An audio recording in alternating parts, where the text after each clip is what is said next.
நெருநல் உளனொருவன் இன்றில்லை என்னும் பெருமை உடைத்தது உலகு. அனைவருக்கும் வணக்கம். அன்பார்ந்தவர்களே, இந்தியாவில் எத்தனையோ நகரங்கள் இருக்கிறது. எல்லா நகரத்திற்கும் ஒரு சிறப்பு இருக்கும். எல்லா நகரமும் ஏதோ ஒரு அடையாளத்தால் அறியப்படும். பெரும்பாலான நகரங்களுக்கு பழமையான கோயில்கள் அடையாளமாக இருக்கும். இன்னும் சில நகரங்களுக்கு அங்கே இருக்கின்ற அரண்மனை அடையாளமாக இருக்கும். ஆனால் ஒட்டுமொத்த இந்தியாவிலும் பல நூற்றாண்டுகளாக ஒரு நகரத்தின் அடையாளமாக நூலகம் இருக்கிறது என்றால் அது தஞ்சாவூர் தான், நம்முடைய சரஸ்வதி மகால் நூலகம். அப்படிப்பட்ட ஒரு மண்ணில் நின்று கொண்டு, அதுவும் புத்தக திருவிழாவில் உங்களை சந்திப்பது எனக்கு எப்பேற்பட்ட பேர். தலைப்பு, இன்றைக்கான தலைப்பு விதையின் செறிவு. இந்த உலகத்தில் பாரபட்சமே இல்லாத இரண்டு விஷயம் இருக்கும் என்றால், ஒன்று மரணம், மற்றொன்று மண். மண்ணில் தான் எதை போட்டாலும் மக்கிரும். விலங்கா இருக்கட்டும், பறவையாக இருக்கட்டும், பணக்காரனாக இருக்கட்டும், ஏழையாக இருக்கட்டும், மண்ணுக்கு எதுவுமே தெரியாது, போட்டால் மக்கிரும். அப்பேற்பட்ட மண்ணிலிருந்து கூட வீழாமல் எழுந்து நிற்கின்ற சக்தி இயற்கைக்கு இருக்கிறது என்றால் அது விதைக்கு மட்டும்தான். விதையினுடைய மிக முக்கியமான பண்பு என்ன தெரியுமா?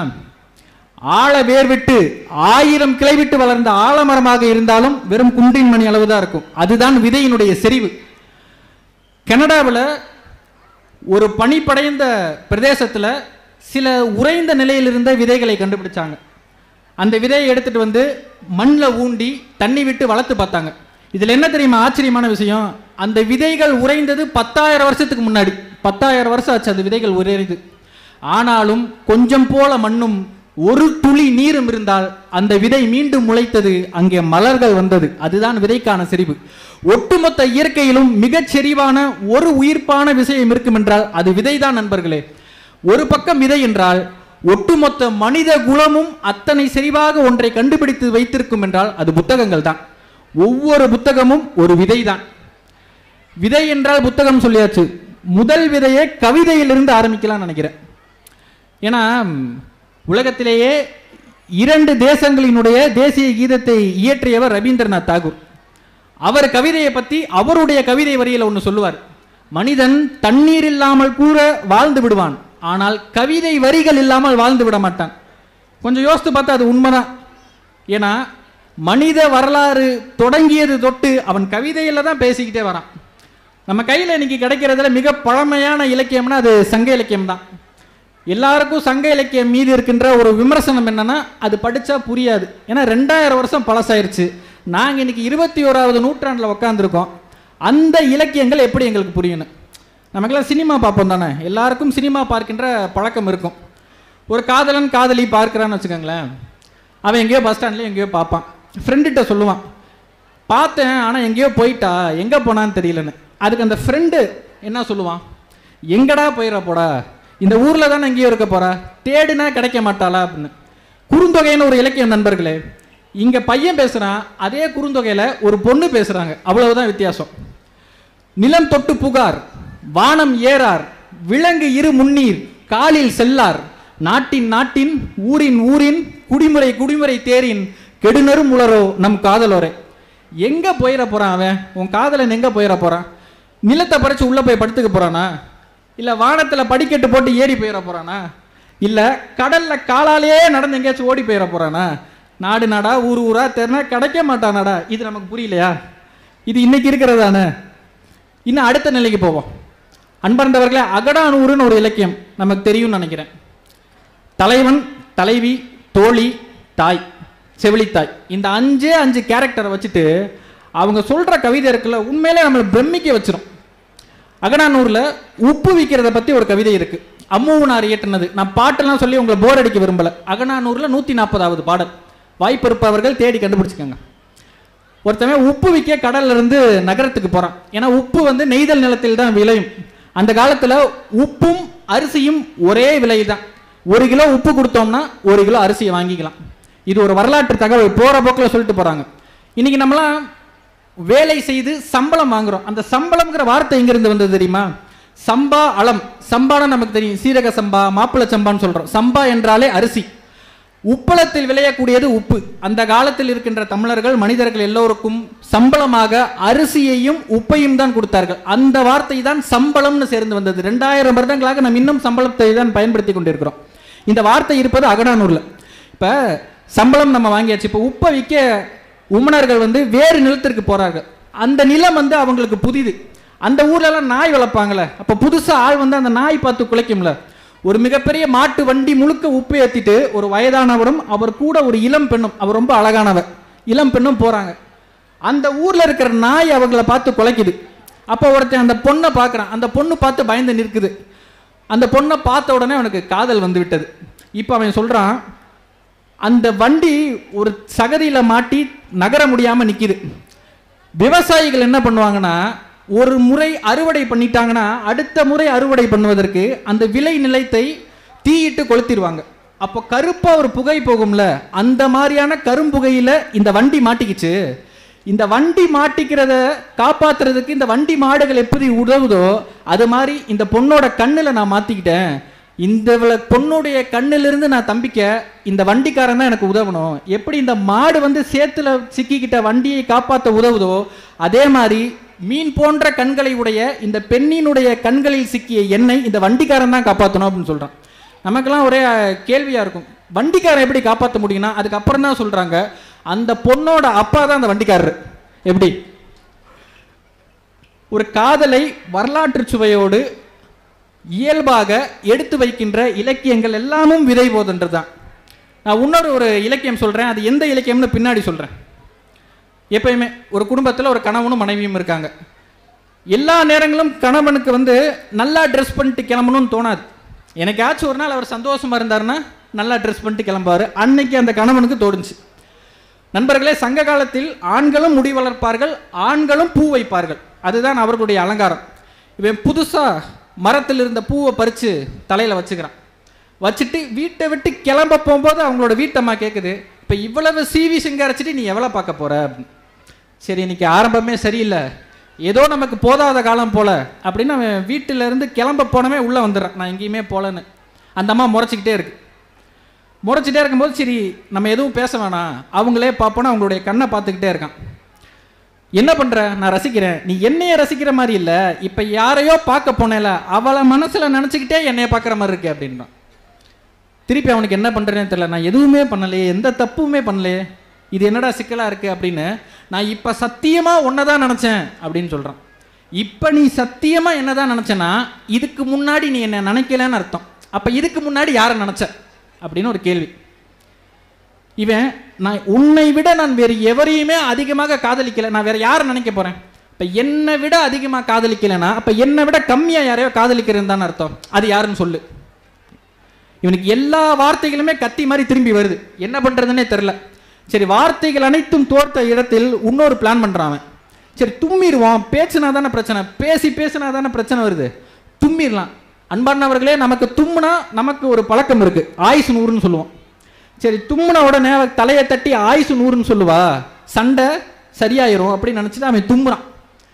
நீ இப்ப எதுக்கு தும்புறேன்னு தெரியாத அளவிற்கு நான் மக்கா அப்படி சொல்லிட்டு அவன் ஆயுசு 100ன்னு சொல்லாம இருக்கான். ஆனால் ஆண்களுக்கு ஒரு பண்பு இருக்கு, விடாமுயற்சி. இன்னொரு தடவை தும்மி பார்ப்போமே அப்படின்னு சொல்லிட்டு இன்னொரு தடவை அவ தும்புறா. அந்த இடத்துல அவர்களுக்கு உண்மையான காதல் இருக்கிறது. அதனால அவ வேகமா ஓடி தலையை தட்டி நீடு வாழ்க ஆயுசு 100 அப்படின்னு சொல்லிடுறான். தட்டிக்கிட்டு இருக்கும் போதே அழுக ஆரம்பிச்சிடுறான். இது என்னடா திரும்பி என்னமா ஆச்சு அப்படின்னா, நமக்கு தும்மல் வந்தால் இன்னொரு ஒரு பழக்கமும் இருக்கு. யாரோ நம்மளை நினைச்சாதான் நமக்கு தும்மல் வருதுன்னு இன்னைக்கு நம்ம வீட்டில் சொல்லுவோம் தானே. இப்போ நீ எவ்வளோ பார்க்க வெளியே கிளம்புனியோ, நீ போகாதனால அவங்க அங்கே உன்னை நினச்சிக்கிட்டு இருக்காங்க, அதனால நீங்க தும்மிக்கிட்டு இருக்க. ஒரு தடவை இல்லை, 2 தடவை. இன்னைக்கு இதுக்கு மேலே என்ன வேணாலும் முடியும். நண்பர்களே, இதுவரைக்கும் நடந்தது சதி, இப்போ அவருக்கு நடக்க போகிறது விதி. இப்போ உண்மையிலே அவருக்கு தும்மல் வருது. நமக்குலாம் ஒரு வியாதி இருக்கும், எந்த நேரத்தில் சிரிக்காதன்னு சொல்கிறோமோ அந்த நேரத்தில் தான் நம்ம கரெக்டாக சிரிப்போம். அது மாதிரி ஏற்கனவே 2 தடவை தும்மி மாட்டிக்கிட்டான். இப்போ 3வது தடவை உண்மையிலே இயற்கையாகவே அவனுக்கு தும்மல் வருது. சிரிப்பை கூட கட்டுப்படுத்திடலாம், ஆனால் தும்மலை என்ன பண்ண முடியும்? ஆனாலும் முடியும் வரை முயற்சி செய்தானே. சரி, அவள் கீழே குனிஞ்சு அழுதுகிட்டு இருக்கா. நம்ம அவளுக்கு தெரியாமல் திரும்பி தும்மிடலாம் அப்படின்னு நினைக்கிறான். திரும்பி தும்மும் போது கரெக்டாக பார்த்துட்டா, தும்புறத பார்த்துட்டா. அவ்வளோதான், அவனுக்கு கதை முடிஞ்சிருச்சு தானே. இது நாள் வரைக்கும் உன்னை சந்தேகம்தான் பட்டேன், எப்போ நீ ஒருத்தி நினைக்கிறது எனக்கு தெரியக்கூடாதுன்னு நினச்சிட்டு திரும்பி தும்முனியோ அப்போ நான் கன்ஃபார்ம் பண்ணிட்டேன் யார் அவ அப்படிங்கிறேன். இப்போ இந்த கிளைமேக்ஸுக்கு வருவோம். ஒரு ஷார்ட் ஃபிலிம் பார்த்த மாதிரி இருந்துச்சா, ஒரு காதல் கதையினுடைய ஒரு சின்ன காட்சி மாதிரி. இது தமிழில் எந்த இலக்கியத்தில் இருக்குன்னா நம்ம காதல் கவிஞன் கபிலன்னு நினைப்போம், அப்படி இல்லைன்னா கம்பன் நினைப்போம். ஆனால் அன்பார்ந்தவர்களே, இதை எழுதினது திருவள்ளுவர். இன்பத்துப்பாலில் இருக்கிற ஒரு அதிகாரத்தினுடைய 7 குறளை மட்டும் நான் சொன்னேன். இதை எழுதினது திருவள்ளுவர் தான். வெறும் 49 வார்த்தையில் எப்படி ஒரு காதல் கதையை சொல்லியிருக்காரு பாருங்க. யாராவது திருவள்ளுவரா இப்படி அப்படின்னு நம்ம நினச்சிருப்போமா? நமக்கெல்லாம் திருவள்ளுவர்னா அறமீனும் இன்பமும் மீனும் திறனறிந்து தீதின்றி வந்த பொருள், அந்த அளவுக்கு தானே தெரியும். ஆனால் என்னைக்கு திருவள்ளுவர் ஒரு கவிஞராக தெரிய ஆரம்பிப்பார் என்றால், இன்பத்துப்பாலம் நமக்கு ஸ்கூலில் இருக்காது, காலேஜில் இருக்காது. நம்முடைய வாசிப்பு என்றைக்கு நமக்கானதாக மட்டுமே மாறுகிறதோ அன்னைக்கு திருவள்ளுவர் இன்னும் அழகாக ஆரம்பிப்பார். இப்போ இன்பத்துப்பால் படிக்கவே கூடாது அப்படின்னு நினச்சிருந்தா எதுக்கு தெய்வ புலவர் இப்படி ஒரு பகுதியவே எழுதியிருப்பாரு? இதுக்கு முன்னாடி நடந்ததுன்னா ஒரு கணவன் மனைவிக்கும் உள்ள சண்டை நினைச்சோம்னா அது நம்முடைய புரிதல் குறைபாடு. இதுக்காக தான் திருவள்ளுவர் உளவியல் சார்ந்து இன்பத்துப்பால்னு ஒரு பாகத்தையே எழுதியிருக்கார். இது கோபத்தில் வந்தால் தான் சண்டை, இது 2 காதலருக்கு நடுவில் காதலில் வருவதால் அதில் பெயர் ஊடல். இந்த ஊடல் நமக்கு தெரிய வேண்டும் என்றால், இந்த உளவியல் புரிய வேண்டும் என்றால் நமக்கு திருக்குறள் தெரியணும். இவ்வளவு நேரம் திருக்குறள் சொன்னதற்கான காரணம், விதையின் செறிவு என்ற தலைப்பிற்கு ஒரு நூலை நம்மால் சொல்ல முடியும் என்றால் அது திருக்குறள் தான் நண்பர்களே. காரணம் 1330 குறள்களும் 1330 விதை நெல்கள். எப்படி திருக்குறள் ஒருவருக்கு உள்ளே சென்று விட்டால் நாம் வளர வளர திருக்குறளும் நம்மோடு சேர்ந்து வளரும். திருக்குறளும் நம்மோடு சேர்ந்து பொருள்கள் விரிந்து 1000 கிளைவிட்டு வளர ஆரம்பிக்கும். ஒரு உதாரணம் சொல்றேன். நமக்கெல்லாம் காந்தியடிகள் தெரியும். அவருக்கு ரொம்ப பிடிச்ச எழுத்தாளர் டால்ஸ்டாய், ரஷ்யாவினுடைய எழுத்தாளர். காந்தியடிகள் டால்ஸ்டாய்க்கு ஒரு கடிதம் எழுதுறாரு. இத்தனை அற கருத்துக்களை சொல்றீங்களே டால்ஸ்டாய், உங்களுக்கு எங்கிருந்து இதெல்லாம் கிடைக்குதுன்னு. டால்ஸ்டாய் காந்திக்கு பதில் கடிதம் போடுறாரு. இந்த எல்லா கருத்துக்களையும் உங்கள் ஊரில் உள்ள திருக்குறள் இருந்து தான் நான் எடுத்துக்கிறேன் அப்படின்னாரு. இது எப்படி புரிஞ்சுக்கலாம்னா, திருக்குறள் என்கின்ற விதை நெல் டால்ஸ்டாயிடம் விழுந்தது. அது வேர் விட்டு கிளை விட்டு 1000 மரங்களாக வளர்ந்தது. அதிலிருந்து ஒரு கனியை உண்ட காந்தியடிகளுடைய வாழ்க்கை அதன் பின்னால் மாறி போனது. உண்மையிலேயே காந்தியடிகள் காந்தியாக இருந்ததற்கு திருக்குறள் என்கின்ற விதையும் ஒரு காரணம். இதை இன்னமும் தெளிவாக பார்ப்போமா? காந்தியடிகள் ஒட்டுமொத்த இந்தியாவிலும் மிக முதலாக செய்த போராட்டம் எதுனா அது ஒத்துழையாமை இயக்கம். அதற்கு முன்னாடி இந்தியா அப்படிப்பட்ட போராட்டத்தை உண்மையிலே பார்த்தது இல்லைங்க. ஏன்னா வலதுசாரி, இடதுசாரி, மிதவாதி, தீவிரவாதி, பயங்கரவாதி, இந்து, முஸ்லீம் எல்லாரும் காந்தி பின்னாடி நின்னாங்க. காந்தி வாங்க காந்தி, நீங்கள் சொல்கிறத நாங்கள் கேட்குறோம், என்ன நடந்தாலும் பார்த்துக்குறோம் அப்படின்னு. ஆனால் நல்லா போயிட்டு இருந்த ஒரு போராட்டத்தில் திருஷ்டி பற்ற மாதிரி சௌரி சௌரால 22 காவலர்களை மக்கள் எரிச்சு கொண்டுடுறாங்க. காந்தியடிகளுக்கு இது தெரிய வருது. யார்கிட்டையும் கேட்கலங்க. அடுத்த நோடி யார்கிட்டையுமே கலந்து ஆலோசிக்கல. காங்கிரஸில் அத்தனை பெரிய தலைவர்கள் இருந்தாங்க, ஒரு ஆள்கிட்ட கூட கேட்கல. போராட்டத்தை அப்படியே நிறுத்திடுறாரு. நேரு காந்திக்கு எதிராக திரும்பினாரு, நம்முடைய நேதாஜி காந்திக்கு எதிராக திரும்பினாரு. ஒட்டுமொத்த மக்களும் காந்திக்கு எதிராக தான் இருந்தாங்க. அதில் ஒரு நியாயமும் இருந்துச்சு. ஏன்னா காந்தியடிகள் வேலையை விடுன்னு சொன்னார், உடனே விட்டாங்க. இனிமேல் வேலைக்கு போகாதீங்கன்னு சொன்னாங்க, ஸ்கூலுக்கு போகாதீங்கன்னு சொன்னாங்க, விட்டாங்க. வெள்ளையர்களுடைய ஆடைகளை பயன்படுத்தாதீங்கன்னு சொன்னாங்க, மக்கள் யாருமே பயன்படுத்தலை. இப்படி நீங்கள் சொன்ன எல்லாமே கேட்டோமே காந்தி. ஏதோ ஒரு கிராமத்தில் 22 பேர் இறந்தனால ஒட்டுமொத்த இந்தியாவும் இதற்கு பலிகடா ஆக முடியுமா அப்படின்னு மக்கள்லாம் கோவப்படுறாங்க. எனக்கும் அப்படி தான் தோணுச்சு. ஆனால் இந்த நேரத்தில் தான் இதற்கு திருக்குறள் விடையாக வந்தது. தன்னஞ்சறிவது பொய்யற்க.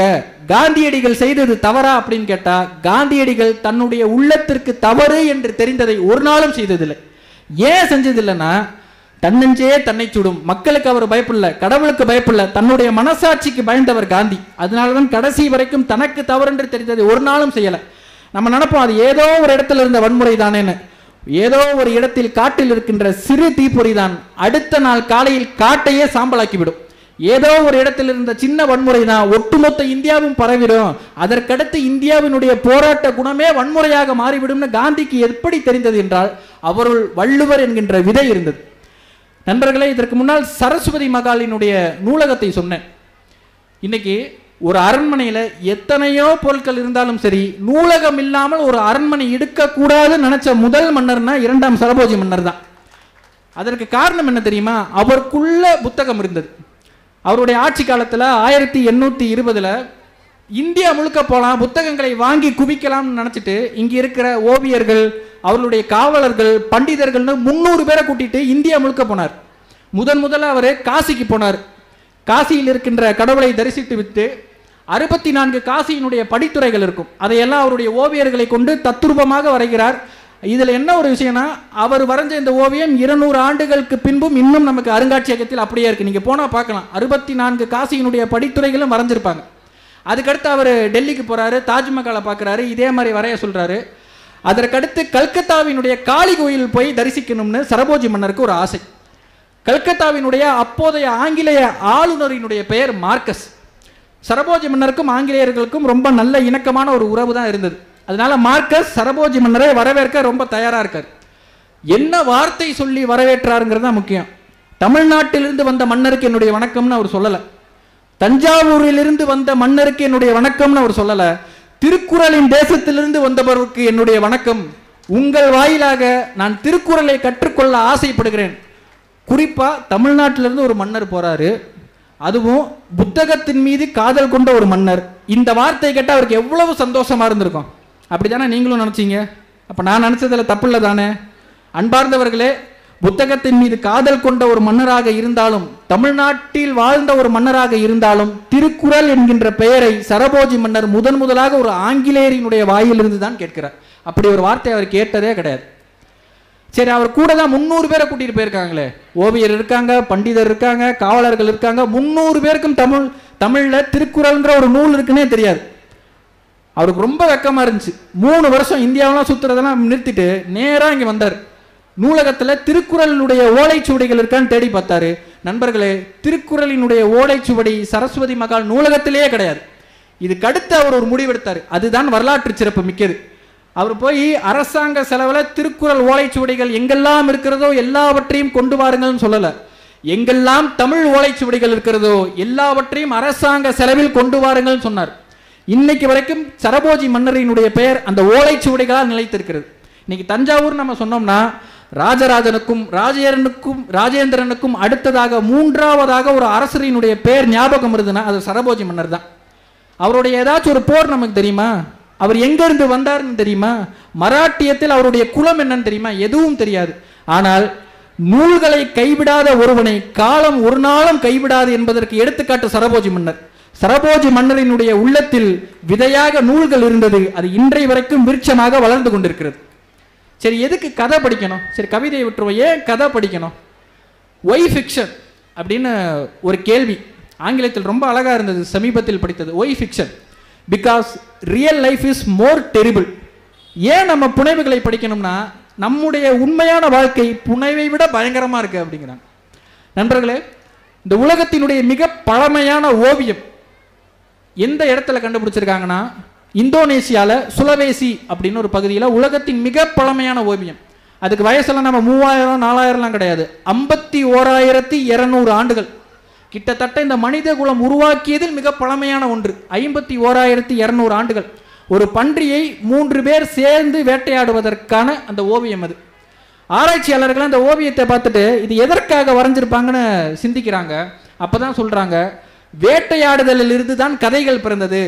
ஆதியில் மனிதன் வேட்டையாடி இருப்பான்ல, இரவு நேரங்களில் தான் எப்படி வேட்டையாடினேன் என்பதை பிறருக்கு சொல்லி இருக்கிறான். அதை கதைகளாக படங்களாக வரைந்திருக்கிறான்.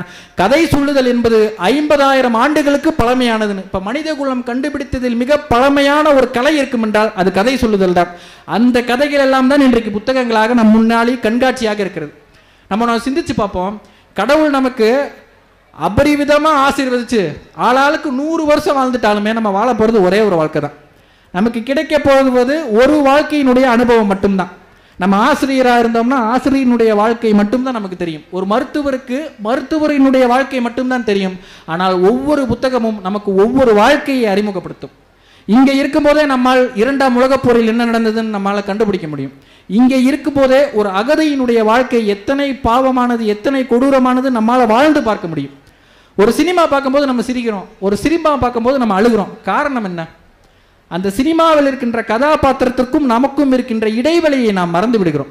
சினிமா பார்க்கின்ற பொழுது கதாபாத்திரத்தோடு நாம் ஒன்றுவோம். புத்தகம் படித்தால்தான் நண்பர்களே கதாபாத்திரமாகவே நம்மால் வாழ முடியும். இன்றைக்கு 21ஆம் நூற்றாண்டுக்கான மிகப்பெரிய பிரச்சனைகளில் ஒன்று நமக்கு கற்பனை சக்தி வற்றி போகிறதுன்னு அறிவியலாளர்கள் சொல்றாங்க. நோட் பாஸ்ன்னு ஒரு நிறுவனங்க, இந்தியர்கள் எந்த பாஸ்வேர்ட் கடவுச்சொல்லை மிக அதிகமாக பயன்படுத்துறாங்கன்னு ஒரு ஆய்வே எடுத்தாங்க. நம்ம அன்றாட செல்போன்லேருந்து தொடங்கி நம்ம பேங்க் வரைக்கும் எத்தனை பாஸ்வேர்ட் நம்ம வச்சிருக்கோம், இந்தியர்கள் மிக அதிகமாக பயன்படுத்துகின்ற கடவுள் சொல் எது அப்படின்னு நோட் பாஸ்ன்னு ஒரு நிறுவனம் ஆய்வெடுத்தாங்க. நீங்க கேட்டீங்கன்னா ஆடி போயிருவீங்க, அவ்வளவு கஷ்டமான பாஸ்வேர்டு இது. இந்தியர்கள் அதிகமாக பயன்படுத்துகின்ற கடவுச்சொல் 1 2 3 4 5 6. ரெண்டாவது அதிகமாக பயன்படுத்துகின்ற கடவுச்சொல் பாஸ்வேர்டு. அந்த பாஸ்வேர்ட் பேரே பாஸ்வேர்டு தான். ஏன்னா ஒரு அட்லீஸ்ட் ஒரு டேட் ஆஃப் பர்த் வச்சிருக்கலாம், இல்லை ஒரு 10 செகண்ட் யோசித்து வேற ஏதாவது ஒன்று வச்சிருக்கலாம். இது ரொம்ப சாதாரணமான விஷயமா நமக்கு தெரியும். ஆனால் கொஞ்சம் யோசித்து பார்த்தா எத்தனை பெரிய கற்பனை வறட்சி இது. நம்மால் ஒரு சின்ன விஷயத்தை சிந்திக்க முடிகிறதான்னு அந்த ஆய்வினுடைய முடிவு சொல்லுது. எப்போ நமக்கு கற்பனை வரும்? 20ஆம் நூற்றாண்டினுடைய மிக உன்னதமான மனிதர், ஒரு 100 வருஷத்தினுடைய உன்னதமான மனிதர்னு டைம்ஸ் இதழ் ஒரு பட்டியலை வெளியிட்டது. 2வது இடத்தில் இருப்பவர் மகாத்மா காந்தியடிகள். அப்போ முதல் இடத்தில் அந்த காலத்தில் இருந்த அமெரிக்காவினுடைய அதிபர் யாராச்சும் இருப்பாரோ நம்ம நினைக்கலாம், இல்லை இங்கிலாந்தினுடைய மகாராஜா மகாராணி யாராச்சும் இருப்போம்னு நினைக்கலாம். ஆனால் ஒரு 100 வருஷத்தினுடைய மிக முக்கியமான முதலிடத்தில் இருக்கக்கூடிய ஒரு மனிதர், ஒரு அறிவியலாளர் ஆல்பர்ட் ஐன்ஸ்டீன். அந்த ஆல்பர்ட் ஐன்ஸ்டீன் சொல்றாரு, ஒருவருக்கு அறிவு முக்கியமா அல்லது கற்பனை முக்கியமானா நான் கற்பனை தான் சொல்லுவேன். ஏன்னா அறிவு நமக்கு தெரிந்ததை மட்டும்தான் காட்டும், ஆனால் கற்பனை தான் ஒட்டுமொத்த பிரபஞ்சத்தையும் சேர்த்து காட்டக்கூடியது. அப்படிப்பட்ட கற்பனையை நமக்கு புத்தகங்கள் என்னும் விதைகள் மட்டும்தான் நமக்கு கொடுக்கும். இன்னைக்கு சோழ மண்ணில இருந்து நான் பேசிட்டு இருக்கேங்க. இந்த சோழர்கள் நம் பண்பாட்டிற்கான விதைகளை செய்தவர்கள். இன்னும் சொல்ல போனா இன்றைக்கு இந்தியா எதையெல்லாம் பெருமையாக பேசி கொண்டிருக்கிறதோ அது எல்லாம் சோழர்கள் கொடுத்தது. இந்தியா சுதந்திரம் ஆன காலகட்டம் கிட்டத்தட்ட இன்றுக்கு மேல சுரண்டதுக்கு ஒண்ணுமே இல்லைன்னு சுரண்டின பிறகுதான் வெள்ளக்காரன் நம்மளை விட்டு போனான். அப்போ அமெரிக்கால இருந்து கால்டன் ஒரு பொருளாதார நிபுணரை வந்து கூப்பிடுறாங்க, எப்படிலாம் இந்தியாவுக்கு வரி போட்டு நம்முடைய செல்வங்களை வந்துலாம் பெருக்கலாம் அப்படின்னு. அவர் அப்போ சொன்ன வரியினுடைய பெயர் செலவு வரி. அன்பார்ந்தவர்களே, 1950 சொன்ன செலவு வரியை 1000 வருடங்களுக்கு முன்பு இங்கே செய்து காட்டியவர்கள் சோழர்கள். செலவு வரின்னு தஞ்சாவூர்ல இருந்தது. இன்னைக்கு நம்ம குடிநீர் பந்தல் மோர் பந்தல்லாம் போடுவோம். நீர்ப்பந்தல் அமைப்பதற்காக அரசாங்க செலவில் காசு கொடுத்தது நம்முடைய சோழர்கள் தான். இந்தியா உலகத்திலேயே மிகப்பெரிய ஜனநாயக நாடுன்னு அது இந்தியான்னு சொல்றோம். இந்தியாவிற்கு ஜனநாயகத்திற்கு பல நூற்றாண்டு கால வேர்கள் இருக்குன்னு குடவோலை முறை மூலமாக சொன்னது நம்முடைய சோழ மண். குடிநீர் மாற்று வாரியம், குடிசை மாற்று வாரியம்னு முன்னாடி பல்வேறு வாரியங்கள்னு பெயர்கள். இன்னைக்கு அரசாங்கம் எத்தனை வாரியங்கள் வச்சிருக்கு. இந்த வாரியம்ங்கிற சொல்லை தமிழ்நாட்டிற்கு முதலாக கொடுத்தவர்கள் சோழர்கள். இத்தனை பெருமையை சொல்லிட்டே போலாம். ஆனா அது எல்லாமும் வந்து சோழர்களுடைய உச்சம் கிடையாது. எது சோழ பண்பாட்டினுடைய உச்சம்னா இந்த புத்தக கண்காட்சியினுடைய லட்சணையில் இருக்குது. ஒரு பக்கம் ஒரு கோயில், மறுபக்கம் ஒரு புத்தகம். அன்பார்ந்தவர்களே, ஒட்டுமொத்த சோழ பண்பாட்டினுடைய உச்சம் ஒன்று கற்களால் கட்டப்பட்ட பெரிய கோயில், மற்றொன்று சொற்களால் கட்டப்பட்ட கம்பராமாயணம். இந்த 2 தான் சோழர்கள் நம்முடைய பண்பாட்டிற்கு அளித்த விதைகள். நீங்க நினைச்சு பாருங்க, 1000 வருடம் ஆச்சு. ராஜராஜ சோழன் பெரிய கோயிலை எதற்காக கட்டியிருப்பார்? 1000 வருடங்களாக என்னுடைய பெயர் நிற்க வேண்டும் அவர் கட்டல. ஒரு கோயிலை கட்டி மக்களுக்கு கொடுக்கணும்னு அவர் கட்டல. அவர் கட்டின பிறகு அந்த கோயிலுக்கு வச்ச பேரு தட்சிணமேரு. வடக்கில் எப்படி ஒரு இமயமலை இருக்கிறதோ, தெற்கில் நான் நின்று பார்த்தால் ஒரு மலையாக தெரிய வேண்டும், ஒரு மலையை கட்டணும்னு ஆசைப்பட்டாருங்க. அப்படிப்பட்ட ஒரு கனவை ராஜராஜன் எங்கிருந்து அடைந்திருப்பார்னா அவர் பண்பாட்டில் வாழ்ந்தவர். பண்பாடு என்கின்ற விதை ராஜராஜ சோழனுக்குள் இருந்தது. நீங்கள் ஒட்டுமொத்த இந்திய கோயில்களினுடைய வரலாற்றை பார்த்தோம்னா பெரிய கோயில்ல அம்மனுக்குன்னு ஒரு சன்னதி இருக்கும். இங்க எல்லாருக்கும் தெரிந்திருக்கும்.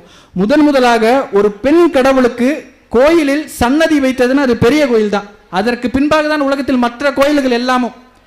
கோயில்கள் என்பது வெறும் வழிபாட்டுக்கான இடமாக மட்டும் இல்லை, கலை இலக்கியம் ஓவியம் எல்லாவற்றுக்கும் ஒரு 1000 ஆண்டு கால தமிழர்களுடைய பண்பாட்டை அறுவடை செய்த காலம்னா அது சோழர்களுடைய காலம்தான்.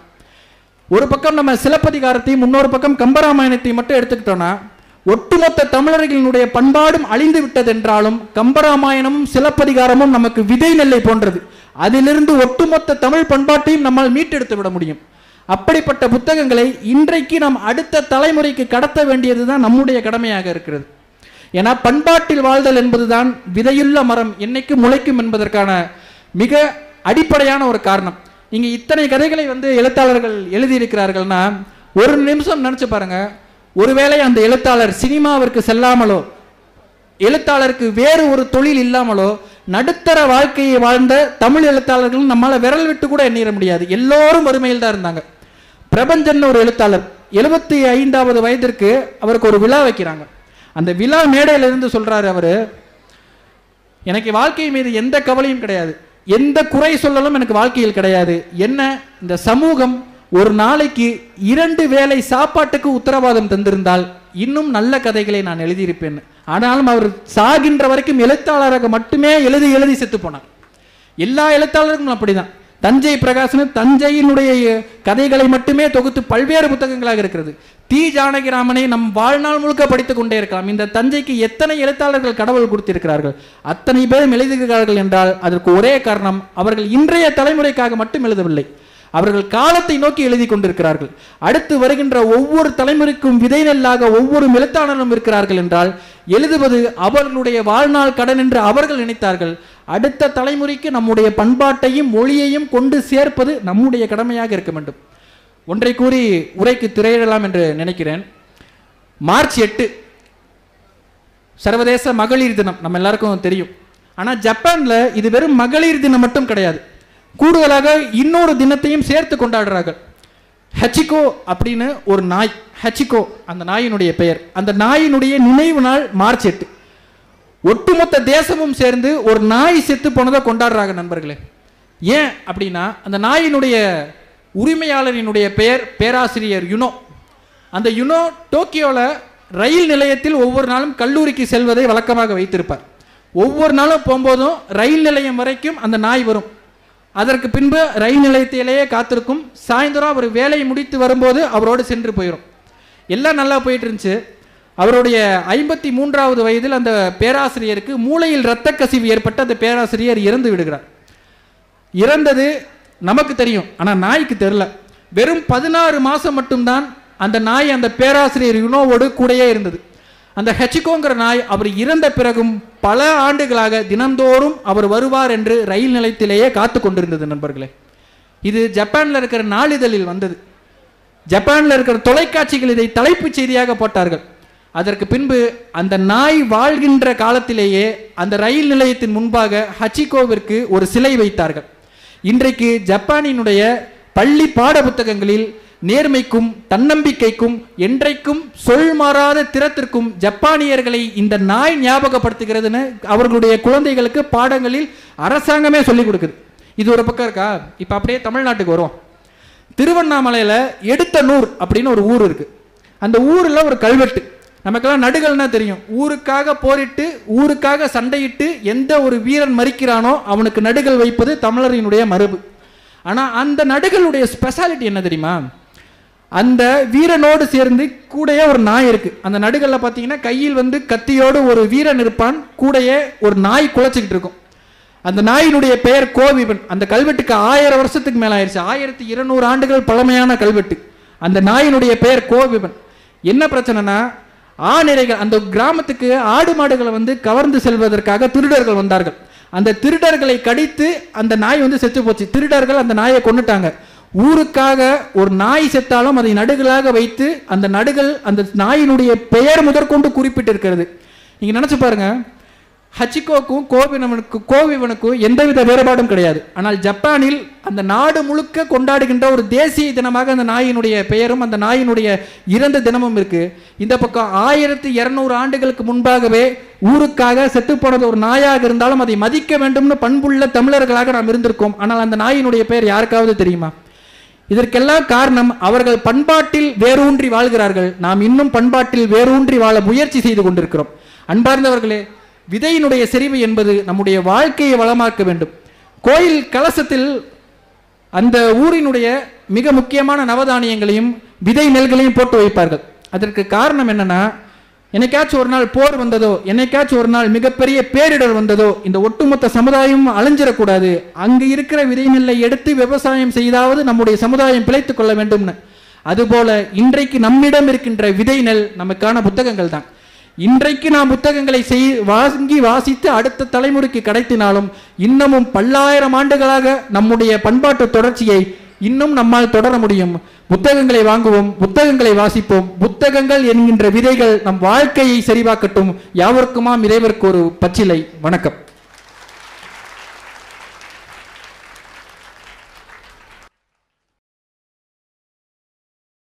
எப்பொழுது உரை வீச்சு வழங்க அன்போடு அழைக்கிறோம்.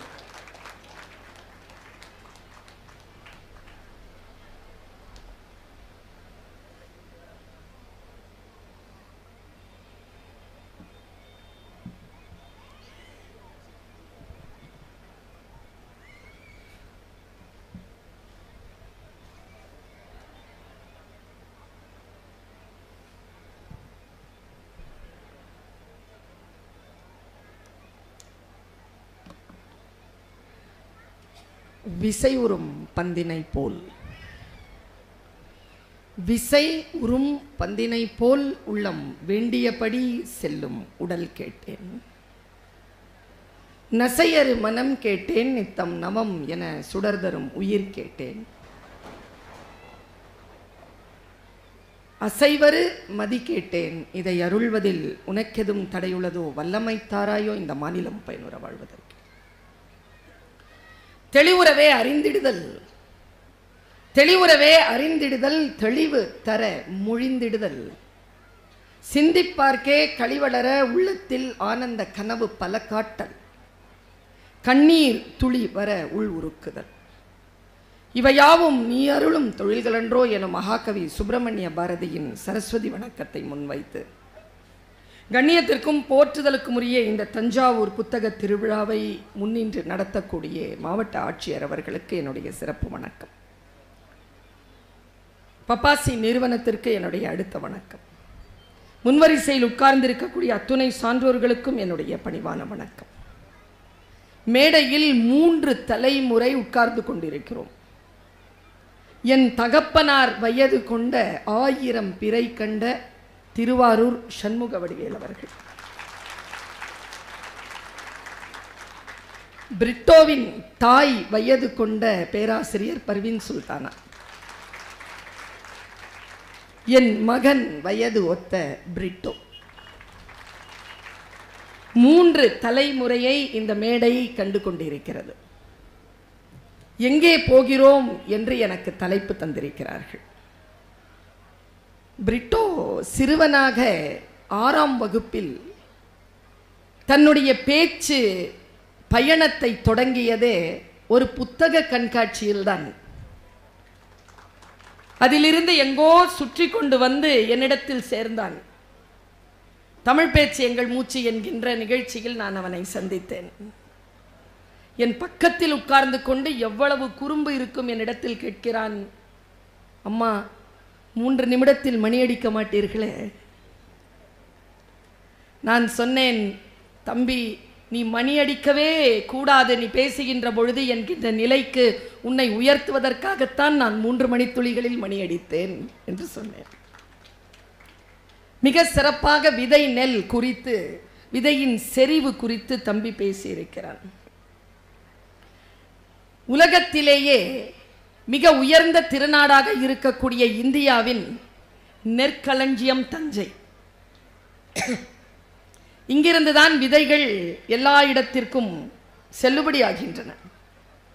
இந்த விதை நெல்களை கொண்டிருக்கக்கூடிய இந்த திரு மண் தான் உலகம் வியக்கக்கூடிய சிறப்பான நூலகத்தையும் கொண்டிருக்கிறது. இங்கே தஞ்சை பெரிய கோவில் இருக்கிறது இல்லையா? இந்த தஞ்சை பெரிய கோவிலை பற்றி ஜெர்மனியிலிருந்து வந்த ஒருவன் எழுதினான். இந்த உலகத்தில் எங்க போனாலும் தமிழர்களுக்கு என்று இருக்கக்கூடிய அடையாளங்களில் மிக முக்கியமான அடையாளம் பெருவுடையார் திருக்கோயில். அந்த திருக்கோயில் இந்த மண்ணிற்குரியது.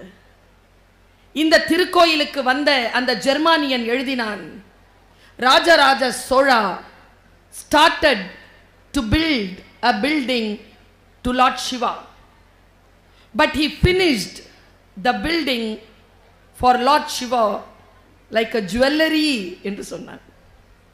ஒரு நகையை போல் ஒரு மன்னன் ஒரு கோவிலை எழுப்பிவிட முடியுமா? இன்றைக்கும் உலகம் வியந்து பார்க்கக்கூடிய அத்தனை பெருமைக்கும் உரிய பல விஷயங்கள் தங்கியிருக்கக்கூடிய மண் தஞ்சை.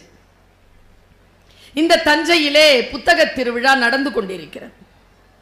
நான் சில பல ஆண்டுகளுக்கு முன்னால் இந்த புத்தக திருவிழாவில் பேசுவதற்கு வந்திருந்தேன். விதை நெல்லாக ஒரு விஷயத்தை என் மனதிலே இந்த புத்தக திருவிழா விதைத்தது. போகின்ற இடங்களுக்கெல்லாம் அந்த சொல்லை நான் எடுத்துக்கொண்டு சென்றபடி இருக்கிறேன். அங்கே கடை போட்டிருக்காங்கல்ல, அன்னைக்கு இந்த பக்கம் போட்டிருந்தாங்க கடை, ஒரு 4-5 வருஷத்துக்கு முன்னால. அப்போ ஒரு கடைக்கு முன்னால ஒரு பொன்மொழி எழுதப்பட்டிருந்தது. என்னால மறக்கவே முடியாத பொன்மொழி அது. எப்பொழுதும் இது இன்றைக்கு நேற்று அல்ல, அந்த வாசகத்தை பார்த்த நாள் முதல் புத்தகங்களோடு வசிப்பவள் நான். என்னால் என் நெஞ்சுக்குழியிலிருந்து என் மரணம் வரைக்கும் நீக்கிவிடவே முடியாத சொற்களை அந்த பேரறிஞன் சொன்னதாக இங்கேதான் எழுதி போட்டிருந்தார்கள். அந்த சொல் என்ன தெரியுமா? அது உள்ளூர்காரர் இல்லை, வெளிநாட்டு அறிஞர். இப்போ இங்க எல்லாரும் கூடி இருக்கோம்ல, இன்றைக்கு எத்தனாவது நாள்? 2வது நாள். இன்னைக்கெல்லாம் புக்கு வாங்கிடாதீங்க. என்ன பண்ணுங்க, எவ்வளோ பணம் இருக்குன்னு முதல்ல சேர்த்து வச்சுக்கோங்க. ஒவ்வொரு கடையா போய் புத்தகங்களுடைய பட்டியலை வாங்குங்க. குடும்பத்தோடும் ஆசிரியர்களோடும் சான்றோர்களோடும் கலந்து கொண்டு இந்த ஆண்டு நான் என் வீட்டிற்கு புத்தகம் வாங்க போகிறேன், எந்த புத்தகத்தை வாங்கலாம் என்று பட்டியல் போடுங்கள், திட்டம் போடுங்கள். திட்டம் போட்டுவிட்டு புத்தகங்கள் வாங்குங்கள். இன்னும் 8 நாள் இருக்கு. பல நேரங்களில் நமக்கு புத்தகம் வாங்க தெரிவதில்லை. ஆனால் எல்லாரும் காசு போட்டு தானே புத்தகம் வாங்குவோம். என் ஃப்ரெண்டு சொன்னான், எந்த புத்தகத்தையும் யாரும் கடன் கேட்டால் கொடுத்துறாத பருவின்னா. ஏன்பா அப்படி சொல்கிறேன்னா, என்னிடத்தில் இருக்கும் புத்தகங்கள் எல்லாம் அப்படி வாங்கப்பட்டவை தான். இந்த ஃப்ரீயாக யாராவது கொடுத்தா உடனே வாங்கி வச்சுக்கிறது புக்கு தான். நான் ஒரு விஷயம் சொல்லவா? ஒரு புத்தகத்தை நீங்கள் அச்சு கொண்டு பதிப்பு கொண்டு இங்கே வந்து இங்கே விற்பனை பண்ணணும்னா ஒவ்வொரு புத்தகமும் ஒரு வாழ்க்கையை காவு கேட்கும். பதிப்பாளர்களெல்லாம் சும்மா கிடையாது, எழுத்தாளர்கள்லாம் சும்மா கிடையாது. காசு கொடுத்து புக்கு வாங்கணும். நான் பல நாட்களில் எங்கே புத்தகம் கொடுத்தாலும் உடனே காசு கொடுத்துருவேன், அந்த புத்தகத்துக்கான காசு கொடுத்துருவேன். ஆனால் அந்த பேரறிஞன் அந்த பதாகையில் சொல்லியிருந்ததாக எழுதப்பட்டிருந்தது, நீ எந்த புத்தகத்தையும் காசு கொடுத்து வாங்க முடியாது. நீ வாங்குவதெல்லாம் புத்தகத்திற்கான அச்சுக்கூலியும் காகித கூலியுமே தவிர எந்த புத்தகத்தையும் உன்னால் காசு கொடுத்து வாங்க முடியாது. காசு கொடுத்தால் அந்த சிந்தனை வந்து சேருமா? காசு போட்டால் இதோ பிரிட்டோ அவர்களும் திருவாரூர் சண்முக வடிவேல் அவர்களும் பர்வீன் சுல்தானா அவர்களுடைய பேச்சை கேட்டுவிட முடியுமா? இங்க நாங்க வந்து போறதுக்கு ஏதோ பயணச்செலவு கொடுப்பாங்க தான். அந்த பயணச்செலவு எங்கள் நேரத்திற்கானே தவிர எங்கள் சிந்தனைக்கானதோ எங்கள் புத்திசாலித்தனத்திற்கானதோ அல்ல. சிந்தனையை யாராலும் காசு கொடுத்து வாங்கவே முடியாது. அந்த சிந்தனைகளை உள்ளடக்கியக்கூடிய பல்லாயிரக்கணக்கான லட்சக்கணக்கான புத்தகங்கள் உங்களுடைய பார்வைக்காக காத்திருக்கின்றன. இப்படி சொல்லி என் பேச்சை தொடங்குகிறேன். நான் யாருடைய உதடுகளில் ஒளிந்து கொண்டிருக்கக்கூடிய சொல் நம் வாழ்க்கையை மாற்றும் என்று நமக்கு தெரியாது. அந்த புத்தகம் அந்த சொல் எந்த புத்தகத்திற்குள் ஒளிந்து கொண்டிருக்கிறது என்று கூட நமக்கு தெரியாது. எவ்வளவு சீக்கிரமாக அந்த சொல் வந்து சேர்கிறதோ அவ்வளவு சீக்கிரமாக நம் வாழ்க்கையில் மாற்றம் நிகழும். நான் சொல்றேங்க, எந்த ஒரு பேனாவையும் வாங்கி முழுசா எழுதி முடிக்கிறவன் இல்லை, காணாம போடுறவன் தான் நிறைய பேர். அதே மாதிரி புத்தகம் வாங்குறதுல இருக்கிற ஆர்வம் நம்ம கிட்ட படிக்கிறதுல இல்லை. ஒரு டீச்சரா சொல்றேன், அறிவிப்பாளர் என்னை பட்டிமன்ற பேச்சாளர் என்றார். நான் பட்டிமன்ற பேச்சாளர் மட்டுமில்லை, இது நான் கல்லூரியில் பேராசிரியராக பணிபுரிந்து கொண்டிருக்கக்கூடிய என்னுடைய வெள்ளி விழா ஆண்டு. 25 ஆண்டு காலம் நான் இணை பேராசிரியராக பணிபுரிந்து கொண்டிருக்கிறேன். நான் யோசித்து பார்க்கிறேன், புத்தகங்களில் இருந்து கிடைக்கக்கூடிய சிந்தனை சொல்லிலிருந்து கிடைக்கக்கூடிய சிந்தனை. நான் 800 பக்கம் கொண்ட ஒரு புத்தகத்தை வாசிக்கிறேன் என்றால் 762வது பக்கத்தில் 4வது பத்தியில் கடைசி ஒரு வரி தான் எனக்கானதா இருக்கும். அந்த ஒரு வரியை நான் அடைவதற்கு நான் 800 பக்கங்களையும் படித்தாக வேண்டும். எங்கே போகிறோம் நாம்? தம்பி ஒரு வார்த்தையை சொன்னான், பாஸ்வேர்டு போடுறதில்ல, பாஸ்வேர்ட்லாம் 1 2 3 4ன்னு போடுறாங்க. ஏன்? இன்னைக்கு கணக்கில் பிஎஸ்சி மேத்தமெட்டிக்ஸ் சேரத்துக்கு ஆள் இல்லைங்க. ஏன்? ஐன்ஸ்டீன் சொன்னான், imagination is more then knowledge. அறிவை விட கற்பனை திறன் மிக உயர்ந்தது என்று சொன்னான். நாம் அந்த கற்பனை திறனிலே பின்னோக்கி நடந்து கொண்டிருப்பது காரணம் என்ன தெரியுமா? வெளிப்படையாக சொல்கிறேன், நான் பிரச்சனைகளை பேசுபவள் இல்லை, பிரச்சனைகளுக்கான தீர்வோடு பிரச்சனைகளை பேசுபவள். முடிந்தால் நீங்கள் அதை பின்பற்றி பாருங்கள். வேகமான காட்சிகளை பார்த்து பழக்கப்பட்டவர்களால் நிதானமாக புத்தகத்தை வாசிக்க முடியாது. ஏன் நம்ம இன்னைக்கு புக்கு வாசிக்கிறது இல்லை? நாமளே வாசிக்கிறது இல்லை, நம்ம புள்ள வாசிக்குமா? ஏன் வாசிப்பதில்லை?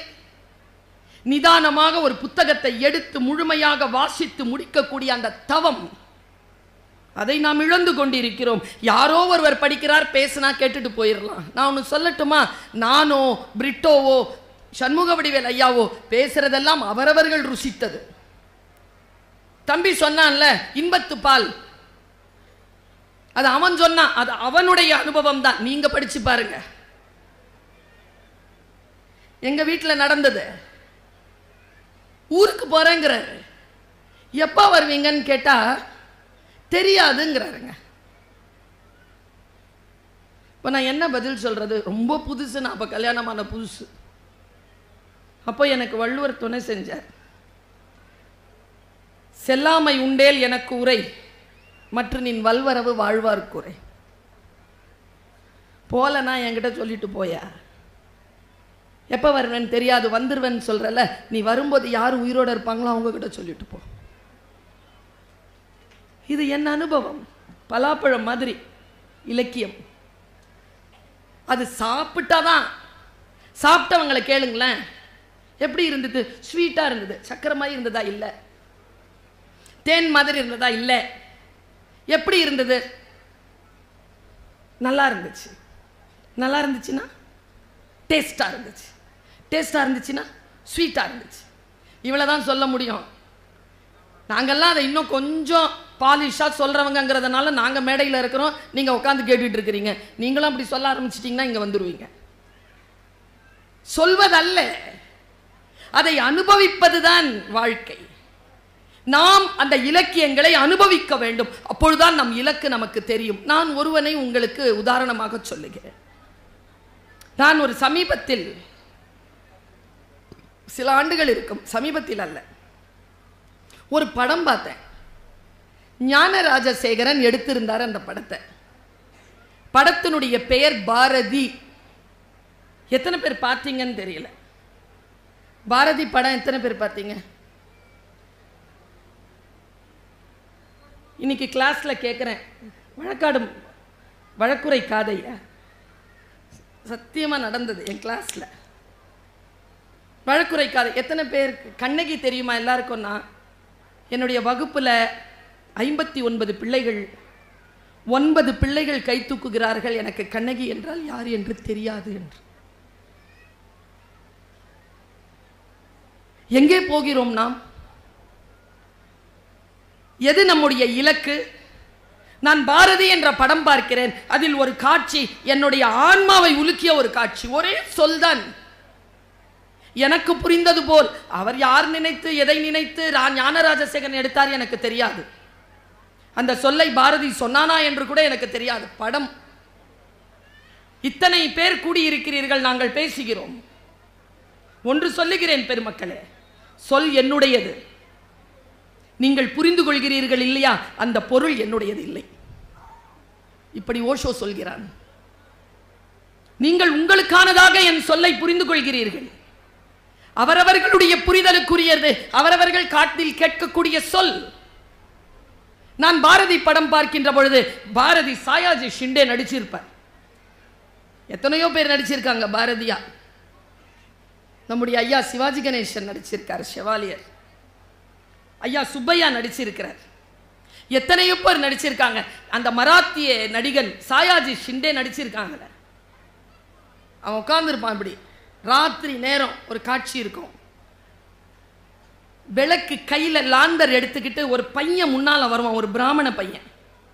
பின்னால தன்னுடைய அந்த முந்தானியை போர்வையால் போர்த்தி கொண்டு செல்லம்மா, தேவயானி செல்லம்மாவாக நடித்தார். அவங்க வந்துட்டு இருப்பாங்க. அந்த காட்சி எப்படி தெரியுமா முடியும்? நேரா வந்த உடனே தோ அத்திம்பேர் இருக்கார் அக்கா, நேரா வருவாவ. என்ன விஷயம்? யாரு? பாரதி. என்ன விஷயம்? ஏன் இவ்வளவு நேரத்திற்கு இங்கே வந்தீர்கள்? நாளை நம் மகளுக்கு திருமணம். ஓ, மாப்பிள்ளையாண்டான் யாரோ? யார் கேட்கறது? அப்பா. நல்லா தெரிஞ்சுக்கோங்க, செல்லம்மாவையும் அவங்க பிள்ளைங்களை மட்டும் பார்த்துட்டு இருந்திருந்தாருன்னா பாரதி நமக்கு கிடைத்திருக்க மாட்டான். நமக்கு கிடைத்தானே. அவங்க கிட்ட கேட்குறாங்க, எப்போ கல்யாணம்? நாளைக்கு. யார் பிள்ளையாண்டான்? நம்முடைய உறவுக்கார பையன்தான். ஓ அப்படியா, சரி.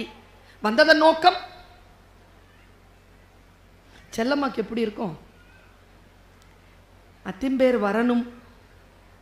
ஏனாக்கும் யாரு? பாரதி. நீங்க வந்தாதான் பொண்ணுக்கு மரியாதை. அப்பாவா இல்லையோ? நீங்க வரணுமா இல்லையோ? சரி, நீங்கள் பத்திரமாக போங்கள், நாளைக்கு வருகிறேன் அப்படின்ட்டு கண்ணை இப்படி வச்சுப்பாங்க. என்ன காட்சி அது? நான் பார்த்த காட்சியை எல்லோரும் பார்த்தீர்களான்னு எனக்கு தெரியாது. எல்லாரும் தான் பார்த்திருப்பீங்க. விஸ்வரூபம் என்பது காட்டப்படுவதல்ல, நாம் காண்பது தானே. ராமநாராயண் படம் மாதிரி பெருசாவா நிப்பாரு பெருமாள்? நாம பார்க்கணும் அந்த விஸ்வரூபத்தை. இப்படி கண்ணை இப்படி வச்சுக்கிட்டு இந்த சப்பலாங்கள் போட்டபடி அப்படி எந்திரிச்சு நிற்பான் சாயாஜி. என்ன டைலாக்? இதான் டைலாக். அவன் சொல்லுவான், நான் கவி, மகா கவி, சிம்மாசனத்தில் இருப்பவன். உங்கள் சாமானியர்களுக்காக இறங்கி வருவதில் எனக்கு ஒன்றும் சிரமம் இல்லை. வருகிறேன், போங்கள். அடப்பாவி, எப்போ நமக்கு இது புரியும்? கவிஞர்கள் சிம்மாசனத்தில் உட்கார்ந்து இருக்கக்கூடியவர்கள், அவர்கள் சாமானியர்களுக்காக இறங்கி வந்து அந்த புத்தகங்களை நமக்கு தந்திருக்கிறார்கள். அதை வாசிக்கக்கூடிய வாய்ப்பாவது நாம் பெற வேண்டுமே. அவர்களுடைய அனுபவத்தை நாம் பெற வேண்டுமே. தன்னுடைய மனைவியின் மீது காமம் கொண்டு மலையையும் ஆறையும் மழையையும் கடந்து தொங்கிக் கொண்டிருந்த பாம்பை வேறாக நினைத்து, விழுதாக நினைத்து ஏறி சென்று காமத்திற்காக தன் மனைவியை பார்க்க போனார் ஒருவர். மனைவி கேட்டாள், நான் தான் சொல்லிவிட்டு வந்தேனே அடுத்த வாரம் வந்து விடுகிறேன் என்று. எதற்காக அவ்வளவு அவசரமாக வந்தீர்கள்? இந்த உடலின் மீதா உங்களுக்கு அவ்வளவு ஆசை? என்னுடைய உடலின் மீது, உங்கள் காமத்தின் மீது நீங்கள் வைத்திருக்கக்கூடிய ஆசையை நீங்கள் பரந்தாமனாக நினைக்கக்கூடிய அந்த ராமனிடத்தில் வைத்திருக்க வேண்டாமா என்ற கேட்ட ஒற்றை கேள்வியில் எழுப்பப்பட்டதுதான் துளசிதாசர் எழுதிய ராமாயணம். சொல், நாம் எங்கே போய் கொண்டிருக்கிறோம்? தம்பி சொன்னானே, முதுமையான வயசுங்க, சுட்டா வெளியில ரத்தம் கூட வரல அந்த ஆளுக்கு, சுட்டு கொன்னாங்க. மகாத்மா காந்தி எப்படி வாழ்க்கையை தொடங்கி எங்கே முடித்தார்? அவர் எங்கே போனார்? இவ்வளவு பேசுகிறோமே. பண்டித ஜவஹர்லால் நேரு பற்றி இன்றைக்கு ஆட்சி செய்யக்கூடியவர்கள் எல்லாம் கேலி செய்கிறார்களே, அனுமதிக்கலாமா? எந்த டாக்டரின் சித்தாந்தம் வேணாலும் நீங்க வச்சுக்கோங்க, வரலாறை மறக்கலாமா? 16 ஆண்டுகள் சிறையில் இருந்த, இன்றைக்கு இருந்தால் 2 லட்சம் கோடி ரூபாய்க்கு சொந்தக்காரரான ஜவஹர்லால் நேரு 16 வருஷங்கள் நாட்டிற்காக சிறையில் இருந்தார். எங்கே போகிறோம் நாம்? சூர்யான்னா நம்ம எல்லாருக்கும் தெரியும்ல, யாரு சும்மா சொல்லுங்க, யார் திட்டமாட்டேன். யாரு? சூர்யா சென்னு ஒருத்தர் தான். ஆங்கிலேயர்களுடைய ஆயுத கிடங்களை தீ வச்சான். 25 வயசு. அவனை கணுக்கணுவா உடைச்சி எத்தனை ஜாயின்ஸ் இருக்கோ அத்தனை ஜாயின்ஸையும் உடைச்சி தூக்கல போட்டான். அவன் பேர் சூர்யா சென். அவனை பத்தி நமக்கு தெரியாது. எங்கே போகிறோம் நாம்? வரலாறு என்பது என்ன? எப்படி நாம் இதை புரிந்து கொள்வது? நாம எல்லாருமே இங்க வந்து பெற்றோர்களாக, ஆசிரியர்களாக, பொறுப்பு மிக்கவர்களாக இருக்கிறோம். நம்ம குழந்தை பெரிய ஆளா வரணும்னு நினைக்கிறோம் இல்லையா? எல்லாருக்கும் ஆசை. என் கிளாஸ்லங்க எல்லா அம்மா அப்பாவுக்கும் ஆசை தான் புள்ள ஃபர்ஸ்டா வரணும். அப்ப யார் செகண்டா வர்றது? என் கிளாஸ்ல ஃபர்ஸ்டா வந்த சத்யபாமா எங்க இருக்கானே தெரியல. நான் 10வது ரேங்க் தான். நான் எங்க இருக்கிறேன்னு சத்யபாமாவுக்கு தெரியும்.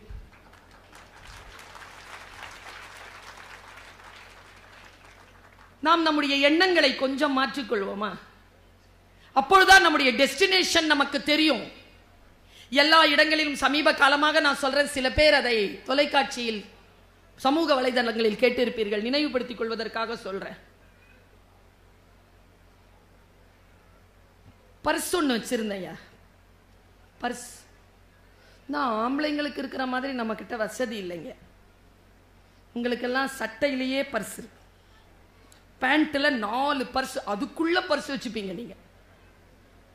பொம்பளை உங்களுக்கு சேலை தான், பர்ஸ் எல்லாம் வைக்க முடியாது. சுருக்கு பை வச்சிருந்தாங்க ஒரு காலகட்டத்தில், இன்னைக்கு வைக்க முடியல. ட்ரெஸ்லயே தைச்சிக்கலான்னு பார்த்தா ஒரு நாள் கட்டணா இங்க இருக்குது, ஒரு நாள் கட்டணா எங்கேயோ இருக்குது. மெட்டபாலிசம் நமக்கு அப்படி. கையில தான் வச்சுக்கிட்டு இருப்போம். பாருங்க, இவங்க 2 பேரும் சூப்பரா வந்திருக்காங்க. ஏதாவது சும இருக்கா பாருங்க. நான் கையில பச்சை பிள்ளைய தூக்குற மாதிரி அந்த பேக்கை தூக்கிக்கிட்டே சுத்தணும். பர்ஸ் வச்சிருந்த அந்த பர்ஸை காணோம். ஓடி வந்து ஐயா கிட்ட சொல்றேன். அவர் தான் என் புத்தக கண்காட்சி நடத்துறார். ஐயா, பர்ஸை காணோம் ஐயா. என்ன கேட்பாரு நினைக்கிறீங்க? சரி, உங்ககிட்ட தான் வரேன், என்னன்னா உங்களுக்கு ரொம்ப பிடிக்கும். என்ன கேட்பீங்கப்பா? ஹை, தப்புன்னு கேட்டுருவீங்களாமா? கவலை கொண்டவர்கள் எப்படி கேட்பாங்கன்னா, எங்கடா தொலைச்ச? பஸ்ல. பஸ் போயிடுச்சா? போயிடுச்சு. தேனியா? தேன். ஓ, அழுறேன். அப்போதான் இந்த கேள்வி வரும், இவ்வளோ அழுறிய, எவ்வளோ பணம் வச்சிருந்த? 30 ரூபா. என்ன சொல்வீங்க? போனா பர்சு 3 லட்சம் ரூபா. எல்லாருக்கும் என்ன தெரியுமா? பொது புத்தி. உள்ள என்ன இருக்குது? அம்மா அப்பாவா? அவங்களால நமக்கு என்ன கிடைக்கும்? பையனா பொண்ணா? அவங்களால என்ன கிடைக்கும்? மாமியார் மாமனாரா? அவங்களால என்ன கிடைக்கும்? புது பொண்ணு மனைவியா வராளா? அவகிட்ட இருந்து என்ன கிடைக்கும்? புருஷன் கிடைக்கிறானா? அவங்க கிட்ட இருந்து கிடைக்கிறது எல்லாம் 30 ரூபா தான். அவங்களே 3 லட்சம் ரூபா. இந்த பெருமதி நமக்கு எப்பொழுது புரியும்? அப்படி புரிஞ்சிருச்சுன்னா டெஸ்டினேஷன் தெரியும். எதற்காக எதை இழக்கலாம், எதற்காக எதை இழக்கவே கூடாது என்பதனை நமக்கு தெரிந்து போகும். நான் இந்த தம்பி வந்து ஒரு நாய் பத்தி சொன்னான். தம்பி, நாய்க்கு நாங்க பேர் வைப்போம், பேர் வைக்கல அப்படின்னு நீங்க சொன்னீங்க. நாய்க்கு பேர் வைப்போம், ஆனா அது அந்த முதலாளிக்கு மட்டும்தான் தெரியும். அடுத்தவங்களுக்கு தெரிஞ்சா கூப்பிட்டா அது திரும்பி பார்க்கன்றதுனால நாங்க சொல்றது இல்லை. எங்க மரபுல பின்னால இருந்து வந்தவங்களை பார்த்து இப்ப எல்லாரும் கேட்கிற மாதிரி நாயை வந்து நாங்க வளர்க்க ஆரம்பிச்சிட்டோம். இன்னொன்னு என்னன்னா, கடிக்காத நாய் எல்லாத்தையும் வீட்டுக்குள்ள வச்சிருக்கிறாங்க, கடிக்கிற நாய் எல்லாத்தையும் ரோட்ல விட்டுருக்காங்க. எங்க போனாலும் செய்தித்தாளை பிரிஞ்சா நாய் கடிச்சு நாய் கடிச்சு நாய் கடிச்சு நாய் கடிச்சு தான். பஞ்சாப்ல இப்போ 3 மாசத்துக்கு முன்னால இதுல பதிவு செய்யறேன் நான், போட்டோம், இந்த பேச்சு எங்க போகுதோ போட்டோம்.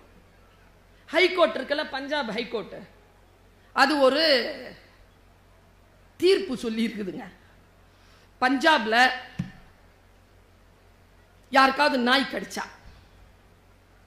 அத தெரு நாயா இருந்தா அரசாங்கம் கொடுக்கணும், வீட்டு நாயா இருந்தா ஓனர் கொடுக்கணும். என்னன்னா எவ்வளோ இன்ச்சு சதை காயப்பட்டிருக்குதோ ஒரு இன்ச்சில் ஒரு மில்லி மீட்டருக்கு 10,000 ரூபா கொடுக்கணும்னு எழுதியிருக்கு. சென்னையில் மட்டும் 2 லட்சம் நாய் சுத்துது, எல்லாரையும் தான் கடிச்சிட்டு இருக்குது. நான் ஒரு விஷயம் சொல்றேன், நாய் அப்படின்ற சொல்றோம்ல, நான் ஒரு குணத்துக்காக சொல்றேன். அது நாய்கிட்ட மட்டும் இல்லை, நம்ம எல்லார்கிட்டையும் இருக்கு, உயிரினங்கள் கிட்ட அது இருக்கு. இந்த தலைமுறை அதை விட்டுட்டோமோ அப்படிங்கிற கவலை தான். என் பாட்டியிடம் என் தாத்தாவிடம் இருந்த அந்த இயற்கையோடு ஒன்றிய உணர்வு இன்றைக்கு இயற்கை இடத்தில் இருப்பது போல் மனிதர்களிடத்தில் இல்லையோ என்கின்ற கவலையோடு நான் 2 விஷயத்தை நான் பதிவு செய்றேன். நம்ம எங்க போறோங்கிறது நமக்கு தெரிஞ்சிடும். இங்க என்னுடைய தோழி இருக்கிறாள், புனிதா கணேசன். பெரிய ஒரு நிறுவனத்திற்கு சொந்தக்காரர். அவங்க சாதாரணமாவே மூலிகை மருந்து சொல்லிக்கிட்டே இருப்பாங்க. எதுனா கூட அவங்களுக்கு மூலிகை மருந்து சொல்லிடுவாங்க, நல்லா சமைப்பாங்க. இந்த மூலிகை மருந்து இருக்குல்ல, இந்த இயற்கையோடு ஒன்றிணைக்கக்கூடிய திறன், அந்த மனம் படைத்தவர்கள் தான் தஞ்சையில் வாழக்கூடிய நிறைய பேர். இந்த தஞ்சைக்குன்னு ஒரு விஷயம் இருக்குங்க. நான் தமிழ் படித்தவள்.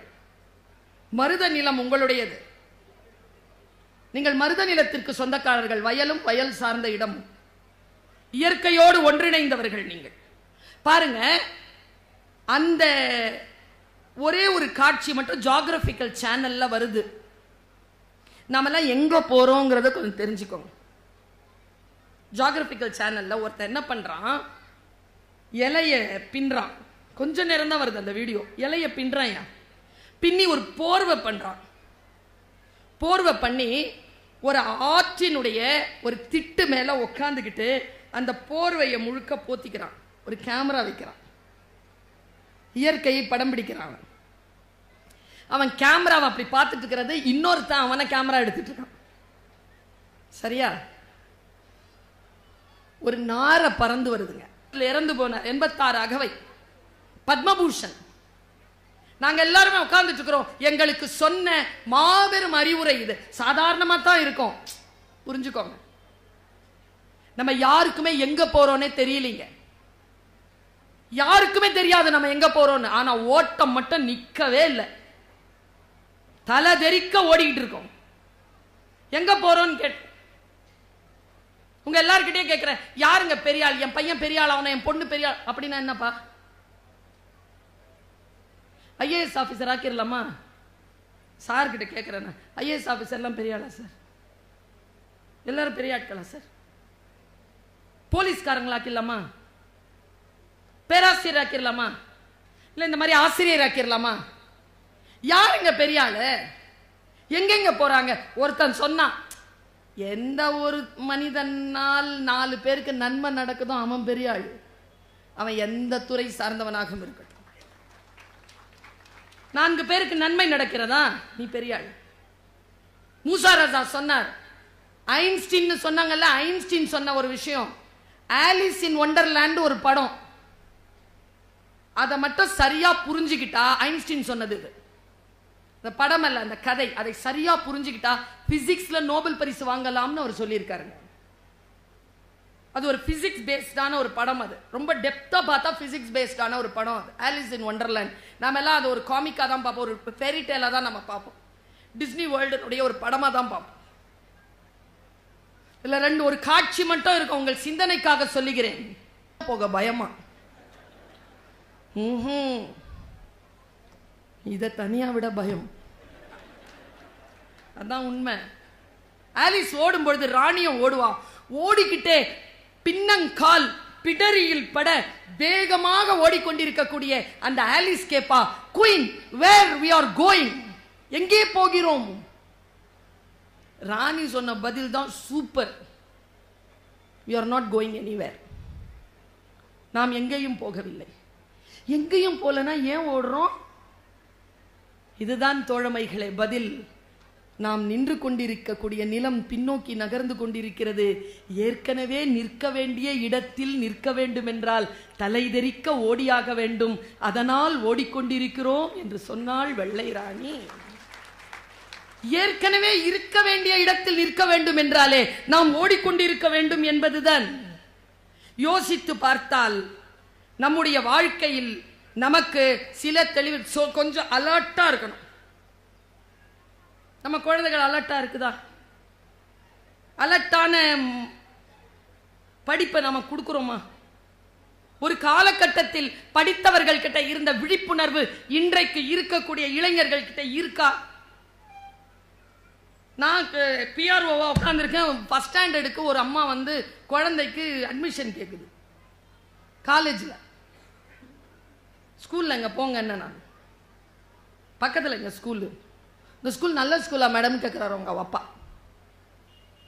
எங்கள் ஸ்கூல் நான் எப்படி சொல்கிறது? நீங்கள் போய் பாருங்கள், உங்கள் குழந்தைக்கு ஏற்றதாக இருந்தால் சேர்த்துக்கோங்க. ஒரு கேள்வி கேட்டாருங்க, ஆடி போனேன் நான். என் குழந்தைய நான் அங்கே சேர்க்குறேன், அங்கே நீட் தேர்வுக்கு ட்ரைனிங் கொடுப்பாங்களா? நான் இப்படி சொன்னேன், சரியாக சொல்லியிருக்கேன் நான் பாருங்க. ஃபர்ஸ்ட் ஸ்டாண்டர்ட் படிக்கும்பொழுது உங்கள் குழந்தைக்கு நீட் தேர்வுக்கு ப்ராக்டிஸ் பண்ணால் அந்த குழந்தை லூஸ் ஆயிரும், பரவாயில்லையா?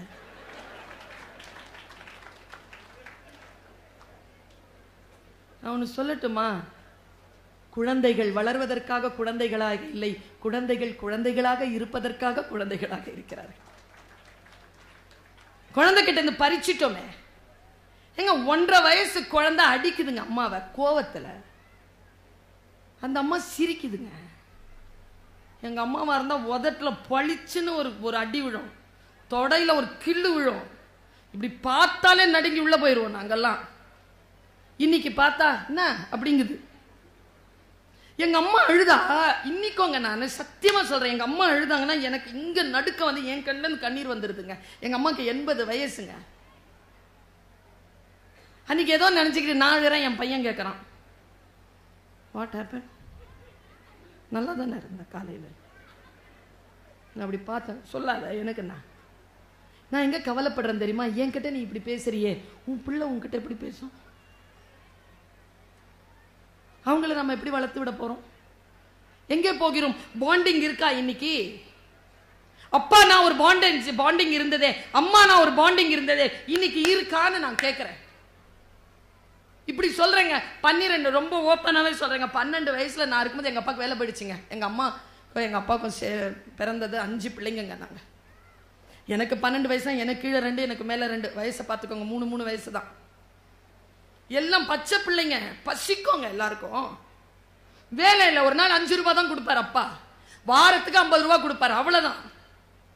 ஆனா எங்க அம்மா ஒருபோதும் என்னுடைய தந்தையாரை பொருளாதார சூழல் காட்டி எங்களுக்கு முன்னால் சண்டையிட்டதே கிடையாது.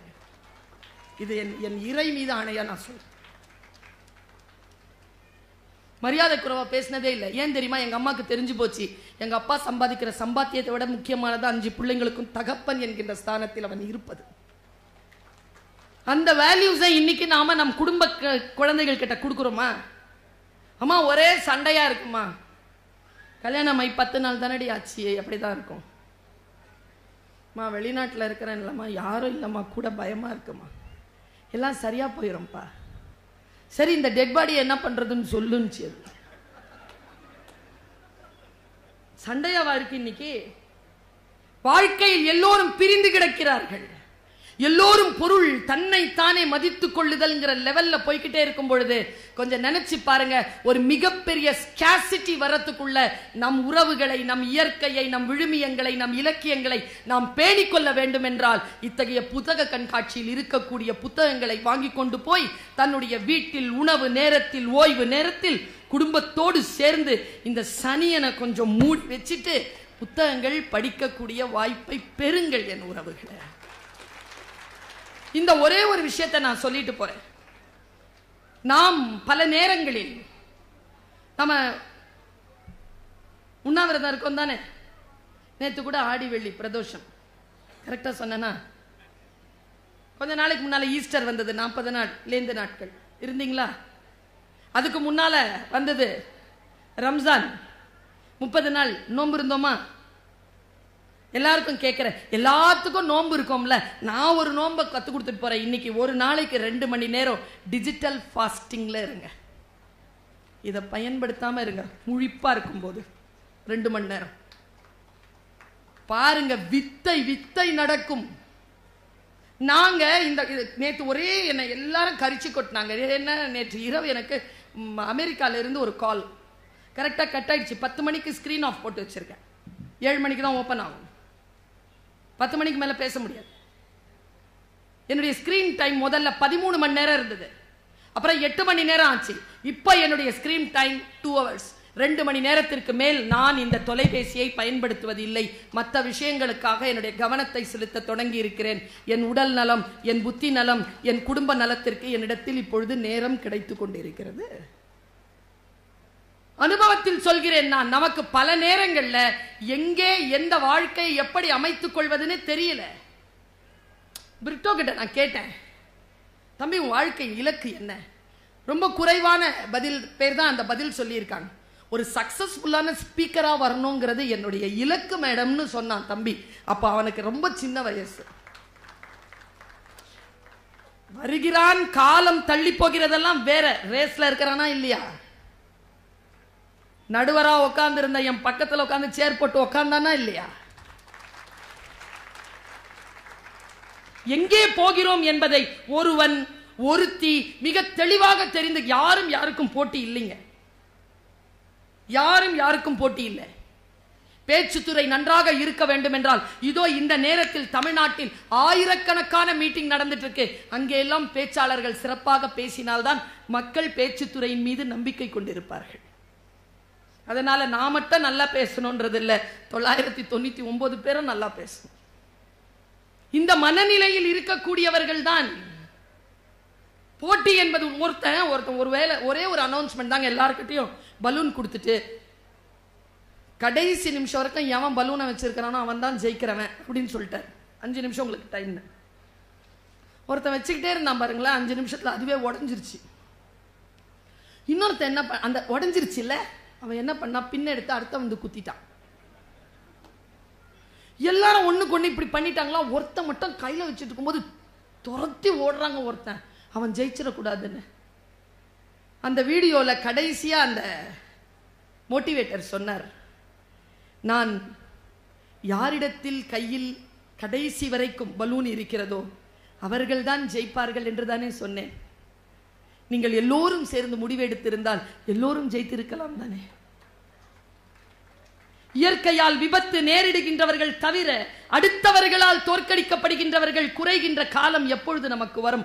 பொறாமைங்கிறது என்ன தெரியுமாங்க? அடுத்தவன் நல்லா இருக்கிறான்னு பார்த்து வைத்தறிச்சல் படுறோமே, அது பொறாமை இல்லை. அது எல்லாருக்கும் இருக்கும், வாழணுங்கிற ஆசை. ஆனால் யார் ஒருவன் அடுத்தவன் தோற்று போனால் சந்தோஷப்படுகிறார்களோ அவன்தான் பொறாமைக்காரன். அந்த பொறாமை இல்லாமல் நாம் இருப்போமா? நான் தீர்வு சொல்லுகிறேன், இளைஞர்களுக்கு சொல்லுகிறேன். நிறைய பாய்ஸ் இருக்கிறீங்க, அந்த பாய்ஸ்க்கு சொல்றேன், கோபப்படுவது அல்ல தம்பி வீரம். எவ்வளவு கோபம் வருது உங்களுக்கு? டே அப்பா சொல்லட்டுமா, உன் அம்மா நான் சொல்கிறேன், கோபப்படுவது அல்ல வீரம். எவன் ஒருவன் கோபத்தை கட்டுப்படுத்திக் கொள்கிறானோ அவன்தான் வீரன் என்பதுதான் தமிழ் மரபு. கோபத்தை வெளிப்படுத்துபவன் இல்லை. நான் இப்படி இந்த கருத்தை சொல்லி 8:18 2 நிமிடங்களில் ஒரு கருத்தை சொல்லிட்டு போறேன். காதுகளில் இலை விரித்து நல்ல சொல் கேட்பதற்காக காத்திருக்கிறீர்கள். இலக்கை நிர்ணயிக்கின்ற பொழுது நான் என்னை பார்த்து நிறைய பேர் சொல்லுவாங்க, கேட்பாங்க, மேடம் நீங்க பேசுறதெல்லாம் எனக்கு தெரியுது மேடம், ஆனா உங்களை மாதிரி பேசணும்னா என்ன மேடம் பண்றதுன்னு. என்ன பதில் சொல்ல முடியும் அவர்களுக்கு?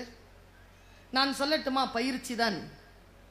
பயிற்சி எப்படி எடுக்க வேண்டும்? பயிற்சி என்பது பணம் தொடர்பானது அல்ல. ஒரு பாக்ஸிங்ல இருக்கக்கூடிய ஒரு ஸ்ட்ரோக் 1000 ஸ்ட்ரோக் அடிச்சு பழகாத, ஒரே ஸ்ட்ரோக்க 1000 முறை அடிச்சு பழகுன்றான் ப்ரூஸ்லி. பேசி பேசி பழகுங்க, எழுதி எழுதி பழகுங்க, சமைச்சு சமைச்சு பழகுங்க, ட்ரெஸ் அணிவதை செய்து செய்து பழகுங்கள், படித்து படித்து பழகுங்கள், உயர்வதற்கு என்ன வேண்டும் என்பதனை நினைத்து நினைத்து பழகுங்கள். ரொம்ப ஸ்மார்ட்டா ஒர்க் பண்ணலாங்க, வெரி ஸ்மார்ட் ஒர்க் பண்ணலாம். எனக்கு தெரிஞ்சு தமிழர்கள் போல ஸ்மார்ட் ஒர்க் பண்ணவங்க வேறு கிடையாது. ஆனால் நாம் அயல் நாட்டு மோகத்தோடு சுற்றி கொண்டிருக்கிறோம். அயல் நாட்டில் ஒரு நீதி கதை சொல்லப்படுகிறது, உழைப்பு. இந்த உழைப்புங்கிறதுக்கு பின்னால இருக்கக்கூடிய சுரண்டல் இருக்கல, உங்க எல்லாருக்கும் சொல்றேன், உழைப்பை சுரண்டுபவனை விட மிக மிக கொடூரமானவன் நம் நேரத்தை சுரண்டுபவன். நேரத்தை சுரண்டுவதற்கு நீங்கள் அனுமதிக்காதீர்கள். ஒரு டைம் உட்காந்து கேட்கறீங்களா, இட் இஸ் அன் இன்வெஸ்ட்மெண்ட். இது இன்வெஸ்ட்மெண்ட் தான். எதை செய்தாலும் இன்வெஸ்ட் பண்ணுங்க. இன்வெஸ்ட் பண்ணிட்டு வரணும்னா, அயல் நாட்டுக்காரன் ஒரு கதை சொன்னான். வெட்டுக்கிளிக்கும் எறும்புக்கும் ஒரு நட்பு இருந்தது. வெட்டுக்கிளி உட்காந்துட்டு இருந்தது, மழை பெஞ்சது, வெட்டுக்கிளியால பறக்க முடியல, பசியில வாடி இருந்தபோது எறும்பு கிட்ட போய் கேட்டுச்சு, பசிக்குது, ஒரே ஒரு நெல்மணி கூட பிச்சை.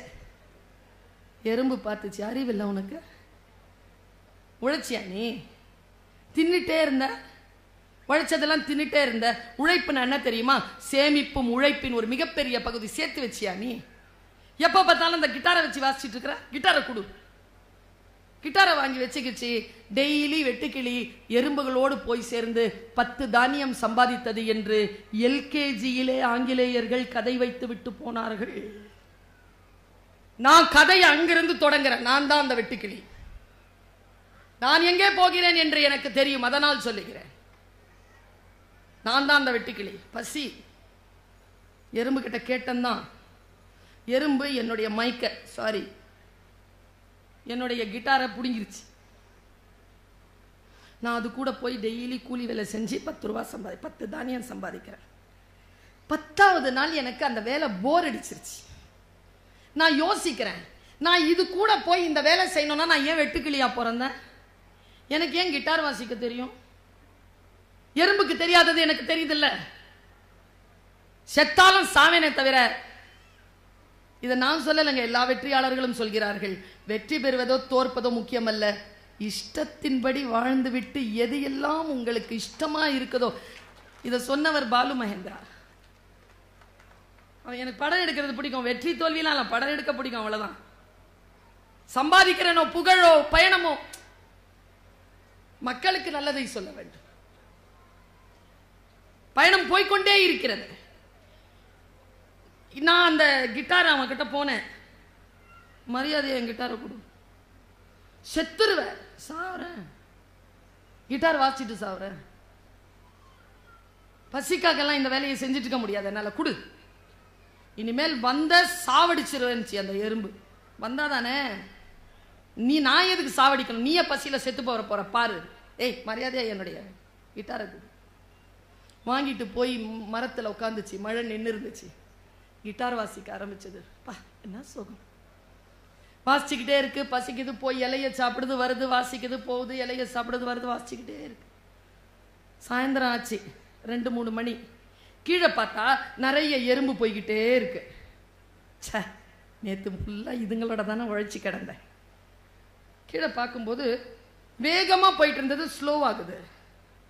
எதுக்குடா ஸ்லோ ஆகுதுன்னு இது வாசிக்குது, வேகமா போகுது. இது நிறுத்தின உடனே ஸ்லோவா போகுது, இது வாசிச்சா வேகமா போகுது, நிறுத்தினா ஸ்லோவா போகுது.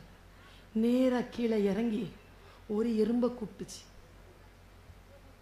ஏன் வேகமா போற, ஸ்லோவா வர? இல்லை ஒரு மியூசிக் கேட்குது, அது ரொம்ப நல்லா இருக்குது, உழைக்கிற உழைப்பிற்கான கவலை இல்லாமல் நான் போறேன். நிறுத்திட்டா பெயினா இருக்கு. உனக்காக ஒரு நாள் நீ எவ்வளவு சம்பாதிப்ப? 10 சம்பாதிப்ப. நான் வாசிச்சா, நீ வாசிச்சா 15 சம்பாதிப்ப. அதுல ஒன்னே ஒண்ணு எனக்கு கொடுக்குறியா? உனக்காக நான் வாசிக்கிறேன். ஓகே, அதுல என்ன, வாசிப்பியா? அப்படி 10,000 எறும்போட பேச்சுவார்த்தை முடிச்சிருச்சு. லைன் கட்டி போன எறும்பு 10 தானியம் சம்பாதிக்க தான் இஷ்டப்பட்ட வேலையை செய்து கொண்ட வெட்டுக்கிளி 10,000 சம்பாதித்தது என்பதனை நீங்கள் புரிந்து கொள்ளுங்கள். குழந்தைகளை விளையாடாத, நடிக்காதன்னு திட்டாதீங்க. டேய், சம்பாதிக்கிற மாதிரி நடிடா, சம்பாதிக்கிற மாதிரி விளையாடுடான்னு சொல்லிக்கோ. ஏன்னா அந்த 2 டிபார்ட்மெண்ட் தான் இப்ப நிறைய சம்பாதிச்சுட்டு இருக்கு. ஒன்னே ஒண்ணு மட்டும் சொல்லிக் கொடுங்க, திரையில் தோன்றி மட்டும் நாட்டிற்கு தலைவனாகி விட முடியாது என்பதனை மட்டும் சொல்லிக் கொடுங்க. தமிழர்கள் அதை நன்றாக அறிந்தே வைத்திருக்கிறார்கள் என்பதனை தெரிந்துதான் பேசுகிறேன். குழந்தைகள் செம்புட்பறவையைப் போல் சிறகை விரிந்து எழுந்து பறக்கட்டும். நாமும் துறைமுகத்தில் கட்டப்பட்ட கப்பல் போல ஆழ்கடலை பல சூறாவளிகளை கடந்து நம்முடைய பயணங்களை மேற்கொள்ளுவோம். இப்படி சொல்லி நிறைவு செய்கிறேன். டெஸ்டினேஷன் இல்லை, இலக்கு அல்ல நோக்கம், பயணம்தான் நோக்கம். பயணத்தை பொருள் புரிந்து தயாரித்து கொண்டு செய்தால் நாம் எங்கே போகிறோம் என்பது நமக்கு புரிந்து போகும். வாழ்க தமிழ், வளர்க தமிழ்நாடு. உங்கள் அத்துணை பேருக்கும் வாழ்த்துக்களை சொல்லி நிறைவு செய்கிறேன். நன்றி, வணக்கம். நம் குடும்பத்தில் ஒருவராக நம்மோடு பக்கத்திலிருந்து பேசும்போது போல எப்போதும் தன்னுடைய கருத்துக்களை நமக்கு பகிர்ந்து நம்மளை உற்சாகப்படுத்தி நமக்கு புது புது கருத்துக்களை அவ்வப்போது தெரிவித்து நமக்கு ஒரு நல் வழிகாட்டி எங்கே போகிறோம் என்ற தலைப்பில் பேசிய மரியாதைக்குரிய திருமதி பர்வீன் சுல்தானா அவர்களுக்கு நன்றியை தெரிவித்துக் கொண்டு அடுத்தது நல்லதையே எண்ணுவோம் என்ற தலைப்பிலே இன்றைக்கு சிறப்புரை ஆற்ற மரியாதைக்குரிய இரா சண்முக வடிவேல் ஐயா அவர்களை உங்கள் சார்பே அன்போடு கேட்டுக்கொள்கிறோம்.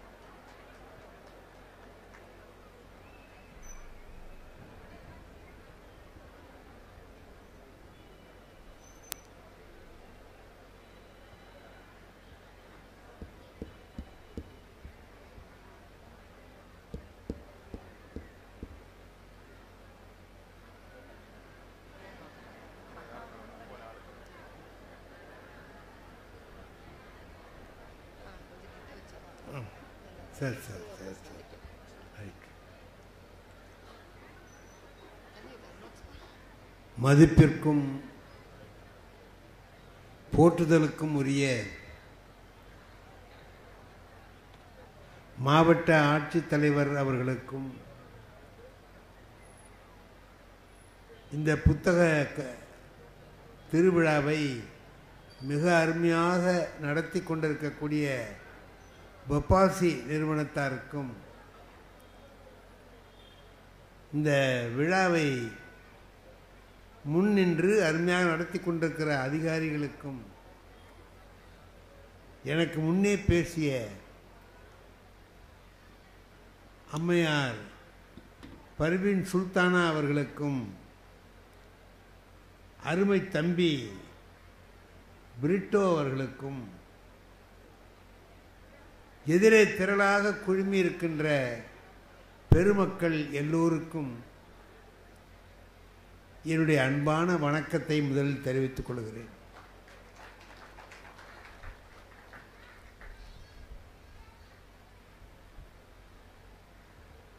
என்ன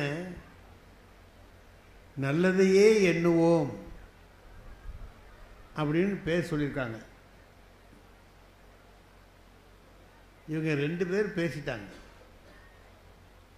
என் தம்பி சொல்றாரு விதைக்குள்ளற என்னென்ன இருக்குன்னு சொன்னார். இந்த அம்மா என்ன சொல்றாங்க? ஏன் அம்மா தான், அம்மா தான். அம்மா எனக்கு தான் அம்மாவா இருக்கணும்னு வேண்டியதில்லை, யாரோ ஒரு பிள்ளைக்கு அம்மாவா இருக்கீங்கல்ல, அதான். நான் சின்ன பிள்ளைகளை பார்த்தா கூட வாங்கம்மான்னு தான் சொல்லுவேன். அதை போய் அம்மாங்கிறீங்களேம்மா, அம்மாவை ஆக போகுது இல்லை.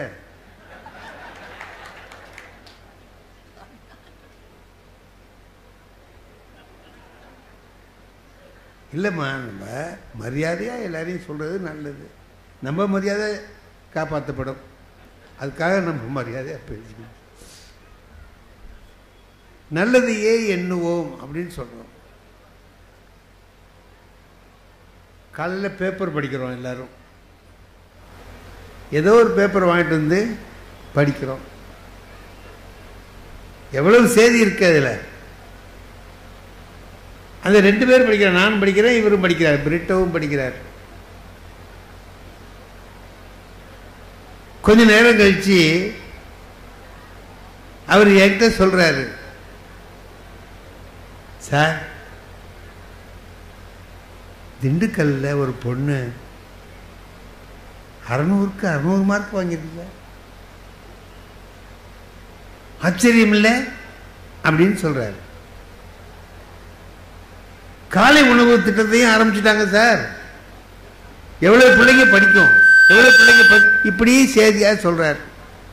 நான் சொன்னேன், ஏ 3 பேரை ஒருத்தன் கொலை பண்ணியிருக்காங்க, அதுவும் பேப்பரில் தான் இருக்குது. நான் சொல்கிறதும் பேப்பரில் தான் இருக்குது, அவரு சொல்கிறதும் பேப்பரில் தான் இருக்கிறாரு. அவருக்கு எது தெரியுது? நல்ல விஷயமா தெரியுது. எனக்கு எது தெரியுது? வீணா போன செய்தியாக தெரியுது. ஒரு பையன் அம்மாவே கொலை பண்ணிட்டான். நான் இவர்கிட்ட சொல்கிறேன், எதுக்கு சொல்கிறேன்? இவரை அது மாதிரி ஏற்பாடு பண்ண சொல்கிறேன்னா,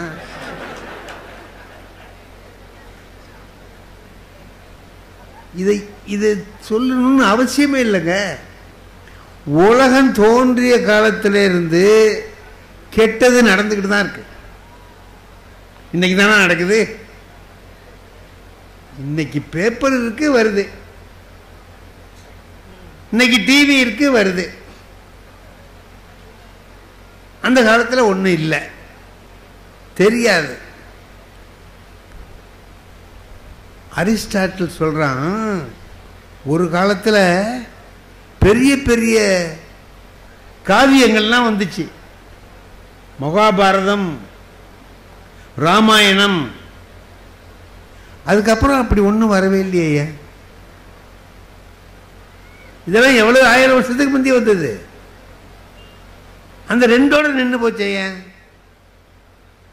அப்புறம் ஒரு பாரகாவியம் வரவே இல்லையே அப்படின்னு கேட்டுட்டு அவன் அதுக்கு விடை சொல்றான்.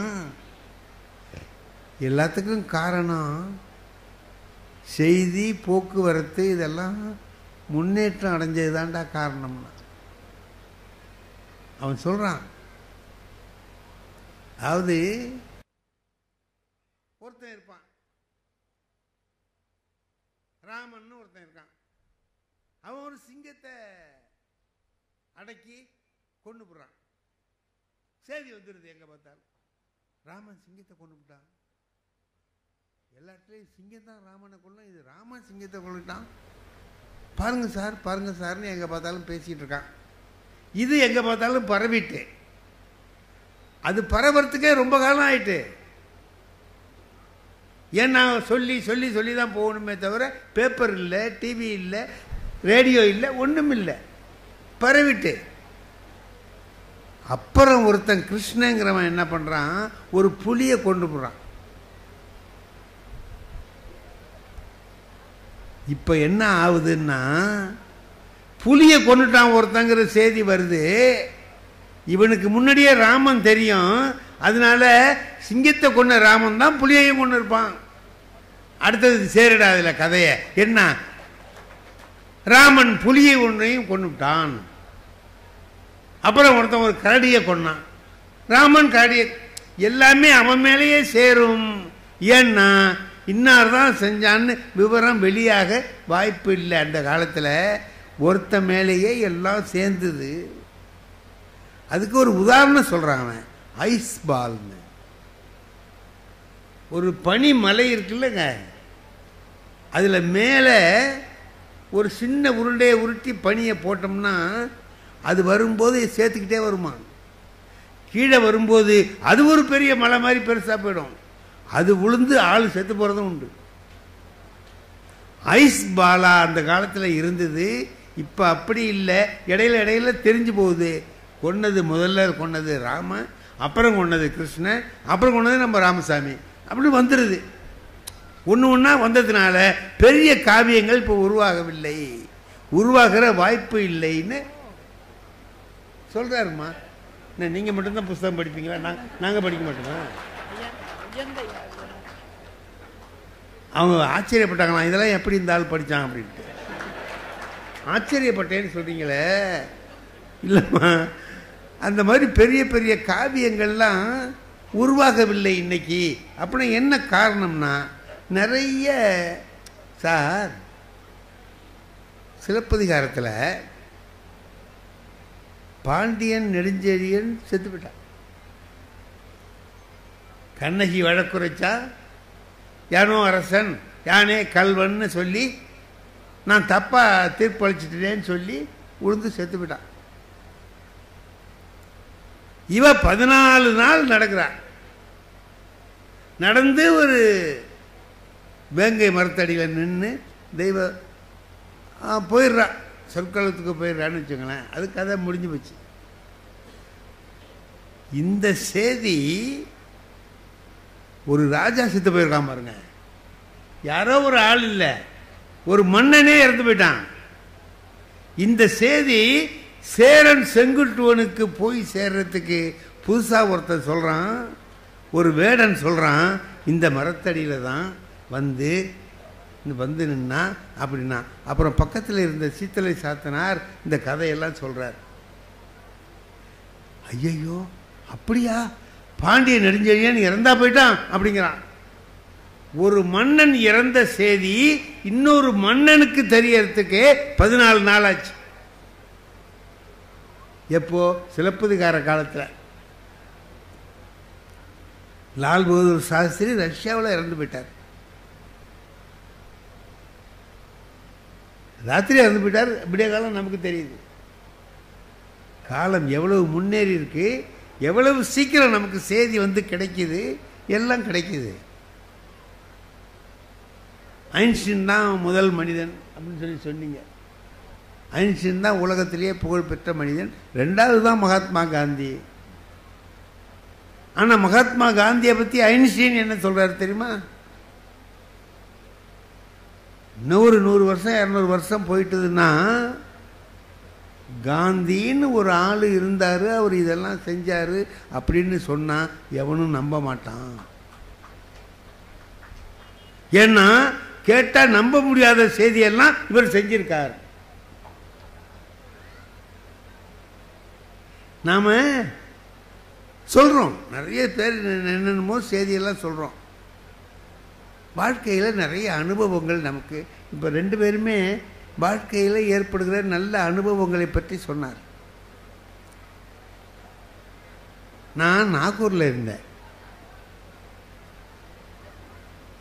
ஒரு நாள் காலையில் ஒரு 9 மணி இருக்கும். எங்கள் வீட்டு வாசலில் ஒரு கார் வந்து நின்றுட்டு, நல்ல கார் நின்றுட்டு, அந்த டிரைவர் இறங்கி என்னென்னமோ பார்க்குறார். அது ஒன்றும் நகர்ற மாதிரி இல்லை. அதில் வந்தவர் ஒரு பெரிய பணக்காரர், முத்துப்பேட்டையில் அவர் ஒரு பெரிய பணக்காரர். எங்கள் அண்ணனுக்கு அவர் ரொம்ப பழக்கமானவர். எங்கள் அண்ணன் வெளியில் வந்தவர் அவரை பார்த்துட்டார். அண்ணன் எங்கே, நீங்கள் எங்கே நிற்கிறீங்க? சிங்காரவேலு கார் நின்று போயிட்டு, நல்ல மெக்கானிசம்லாம் தெரிஞ்சவர் தான் இந்த டிரைவரு. என்னென்னமோ பண்ணுறாரு, கிளம்ப மாட்டேங்குது, ஸ்டார்ட் ஆகும், அப்படியே நவரவே மாட்டேங்குது. எங்கள் வீட்டுக்கு ஒரு 4 கட்டடம் தள்ளி அந்தாண்ட ஒரு இடத்துல ரொம்ப பெரிய மெக்கானிக் ஒருத்தர், யூசுப்னு மெக்கானிக் ஒருத்தர் இருக்கார். எங்கள் அண்ணன் சொன்னார், இந்த இருக்கார் ஒருத்தர், நான் அழைச்சிட்டு வந்து பார்க்குறேன். அவர் வந்தார். என்னங்க என்னார்? வந்துக்கிட்டே இருந்துச்சிங்க நின்றுட்டு, எது பண்ணியும் நவர மாட்டேங்குது, அது என்னன்னு பாருங்க. அவர் அந்த பேனட்டை திறந்து இப்படி பார்த்தார். பக்கத்தில் நின்ன பையன்ட்ட போய், என்ன 6ஆம் நம்பர் சுத்தியலை எடுத்துட்டு வாடான்னார். அந்த சுத்தியலுக்கு ஒரு நம்பர் இருக்கு, அந்த வெயிட்டு எந்த வெயிட்டு உள்ளதுங்கிறதுக்கு அது சொல்கிறார். அவன் அதை போய் எடுத்துகிட்டு வந்தான். அவர் ஒரு இடத்துல போய் ஒரு தட்டினார். இப்போ ஸ்டார்ட் பண்ணுன்னார். ஸ்டார்ட் ஆகிட்டு. எல்லாருக்கும் ஆச்சரியம், என்னென்னமோ பண்ணான், அதை விட்டு பெருப்பினா ஒன்றும் இல்லை. இவர் வந்து ஒரு சுத்தியில் எடுத்துகிட்டு வந்து ஒரே ஒரு தட்டினார், ஸ்டார்ட் ஆகிட்டு. இதுக்கு எல்லாருக்கும் ஆச்சரியமாக போச்சு. ரொம்ப நல்லது செஞ்சீங்க, சரி உங்களுக்கு எவ்வளவு வேணும்னு கேட்டார். அந்த பணக்காரர் அவரை கேட்டார், உனக்கு எவ்வளவு வேணும்னார். நான் சொல்கிறது இது நடந்தது 50 வருஷத்துக்கு முந்தி. அப்போ அவர் 100 ரூபா கேட்டார். 100 ரூபா இப்போ ரொம்ப பெரிய தொகை. இவர் செஞ்சது ஒரே ஒரு தட்டு தான். 100 ரூபா கேட்குறார். அந்த பணக்காரர் கேட்டார், இதை ஒரு தட்டினேன், அதுக்கு 100 ரூபாயான்னார். அதுக்கு யூசுப் கேட்டார், ஏன் அதை நீ தட்டிருக்கலாம்ல?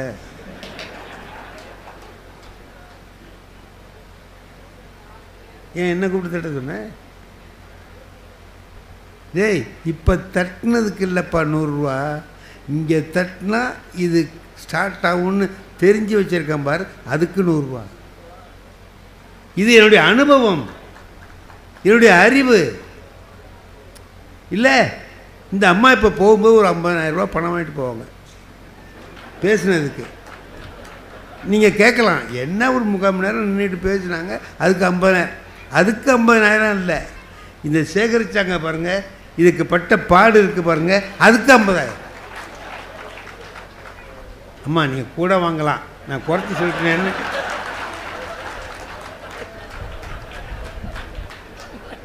நான் குறைச்சி சொல்லிட்டேனேன்னு வருத்தப்படாதீங்க. இந்த பாருங்க, முருகன் சொல்கிறார், நீங்கள் சொன்னது ரொம்ப கரெக்டு, ரொம்ப குறைச்சி சொல்லிட்டீங்க, இன்னும் குறைச்சி சொல்ல. அவர் தான் கொடுக்க போகிறவர், அவர் சொல்லிட்டார். அவர் தாங்க இந்த பப்பாசியினுடைய செயலாளராக இருந்து இந்த புத்தக திருவிழாவை அருமையாக நடத்துகிற மனுஷன்.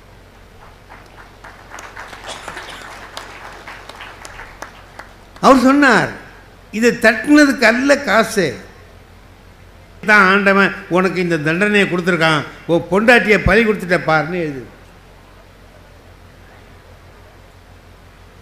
இப்போ பாரதி என்ன எழுதுறான் தெரியுமா?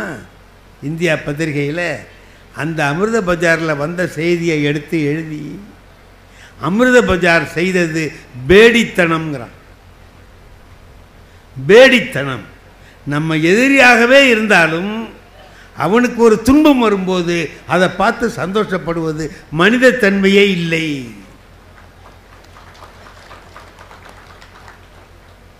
அவனுக்கு ஒரு பெரிய துன்பம் வருது, அப்போ எனக்கு இது பண்ணில அதான் வந்துச்சுன்னு சொல்லாத, அந்த துன்பத்துக்காக கண்ணீர் விட கற்றுக்கொள், நீ உன்னிடம் மனிதத்தன்மை இருக்கிறது என்று அர்த்தம் இல்லைங்களா? மனிதத்தன்மை இருக்கா இல்லையா அப்படின்னா எதிரியை கூட மன்னிக்கிற போது தானே அது வரும் நமக்கு. நம்ம பாரதியார் வாழ்க்கையில் பார்த்தா அவர் செய்கிற பல காரியங்கள் நம்ம சாதாரண மனுஷன் செய்கிற மாதிரி இருக்காது. இங்கேருந்து போய் எவனாவது சிங்கத்தை போய் தடவி கொடுப்பானே? ஏங்க, சிங்கத்துக்கு தெரியுமா இவர் மகாகவின்னு? அதை போய் தடவி கொடுக்குறாருங்க. அப்படி தடவி கொடுக்கும்போது சொல்கிறாரு, நிற்கிது கொடுத்துட்டேன்னு. அந்த சாமி என்ன பண்ணுது, பக்கத்தில் இருந்த கம்பை எடுத்து லொட்டு லொட்டுன்னு 4 அடி அடிக்குது. கொடுத்துட்டீல, போய் நெல்லு போ. இவர் குடிச்சிட்டு தமிழரை கீழே வச்சார், இங்கே வா, 4 அடி அடித்தார். வச்சுட்டார்ல டம்ளரை, உள்ளே எடுத்துகிட்டு போக வேண்டாம், குரங்கு எடுத்துகிட்டு போகுது. எல்லா வேலையும் செய்யுது, ஆனால் இந்த ஆள் அடித்து அடித்து வேலை வாங்குறான். இந்த வந்த சாமிக்கு ஆத்திரமாக போயிட்டு, நல்ல குரங்கா இருக்குது, அதை ஏன் இந்த ஆள் போட்டு அடிக்கிறான்? நல்ல குரங்கு சொன்ன வேலையெல்லாம் செய்து அதை போய் அடிக்கிறானே அப்படின்ட்டு வருத்தம். இதுக்கடையில் அந்த சாமி நிஷ்டைக்கு போயிட்டு அப்படியே இருந்தது, அப்படியே வாங்கிட்டு. இப்போ இந்த சாமி, வந்த சாமி என்ன பண்ணிச்சு, அந்த குரங்கை கூப்பிட்டுச்சுங்க, இங்கே வா அப்படின்ட்டு. பாவம் அந்த சாமி அடிச்சு விட்டாரேன்னு இப்படி தடவி கொடுத்தார். எதுக்கு? குரங்குக்கு தடவி கொடுத்தார். அது டக்குன்னு ஒரு தோளில் ஏறி உட்காந்துச்சு, காதுக்குள்ளே விரலை விட்டு இப்படி ஆட்டுச்சு. அப்புறம் இந்த காதில் ஒரு காலை விட்டு ஆட்டுச்சு அப்படின்னா. இவன் சத்தம் கேட்டு முழிச்சிட்டார் அந்த சாமி. நிஷ்டை களைஞ்சி எழுஞ்சிட்டார். என்னான்னார், இங்கே அடிச்சிட்டிங்களேன்னு. நான் தடவி கொடுத்தேன், இது ஏறி உட்காந்து செட்டியார் இருக்கார். அவர் ஒரு அற்புதமான வேலை செய்வாருங்க. தீபாவளி அன்னைக்கு நாமெல்லாம் நம்ம வீட்டில் யாராவது வாங்க வந்தாங்கன்னா ஒரு வடையை எடுத்து போடுவோம், 2 இட்லி எடுத்து போடுவோம். போங்க அப்படி அவங்க போயிடுவாங்க. போகுது எதையாவது கொடுத்தேன்ட்டு வாங்கிட்டு அவங்க போயிடுவான். இப்போது அவர் என்ன செய்வார்னு கேட்டிங்கன்னா, செட்டியார் வர்ற இந்த மாதிரி வாங்குறதுக்கு வர்றவங்க எல்லாரையும் உள்ளே அழைச்சிக்கிட்டு போய் கீழே உட்கார வச்சு பந்தி பாய் போட்டு அதில் உட்கார வச்சு இலை போட்டு அவங்க மனைவியை விட்டே பரிமாற சொல்லுவார். நல்ல விருந்து, வீட்டில் செஞ்சிருக்கிற இனிப்பெல்லாம் வைக்க சொல்லுவார். சாப்பாடு வடை பாயசத்தோட இவ்வளதையும் அவர் மனைவியே பரிமாறுவார். வேலைக்காரன் இருக்கான், அவன் பரிமாற மாட்டான், அவங்க மனைவியே பரிமாறுவான். அது முடிஞ்ச உடனே கை கழுவிட்டு வந்த உடனே ஒரு தாம்பாளத்தில் ஒரு 4 முழ வேட்டி, ஒரு துண்டு, இதை வச்சு 5 ரூபா பணம் வச்சு கொடுப்பார். நீங்கள் போயிட்டு வாங்க. இது நடக்கும், எனக்கு தெரியும்.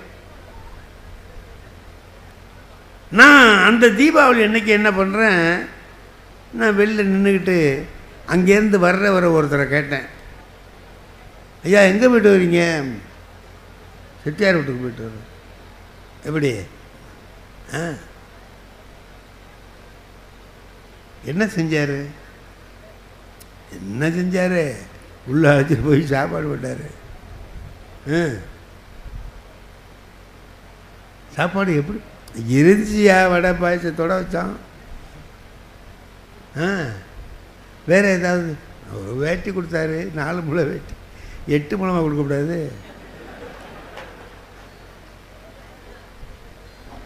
இவன்லாம் ஒரு பணக்காரன்னு இருக்கான் பார்த்தீங்களா? வேறு ஏதாவது? ஒரு துண்டு ஒன்று கொடுத்தாருங்க, இங்கே போத்துனா இங்கே திறக்கும், இங்கே போத்துனா இங்கே திறக்கும். ஒரு பெரிய துண்டாக அழுத்தமாக நல்லா. இவங்களுக்கெல்லாம் புத்தியே வராது சார். வேறு எதுவும் பணங்கன்னு கொடுத்தாரா? கொடுத்தாரு 5 ரூபா. 5 ரூபா எதுக்கு ஆகும் இந்த காலத்தில்? பிச்சைக்கார பையன் சார் அப்படின்ட்டு போயிட்டான். யாரை? இந்த விருந்து போட்டு இவ்வளவு செஞ்சவரை அவன் என்ன சொல்கிறான்? பிச்சைக்கார பையன் சொல்கிறான். நான் ஒரு தாளை எடுத்து எழுதினேன். வடை பாயசத்தோடு விருந்து, மனைவியே பரிமாற, ஒரு 4 முழ வேட்டி, ஒரு துண்டு ப்ளஸ் 5 ரூபாய் இஸ் ஈக்குவல் டு பிச்சைக்கார பயல்.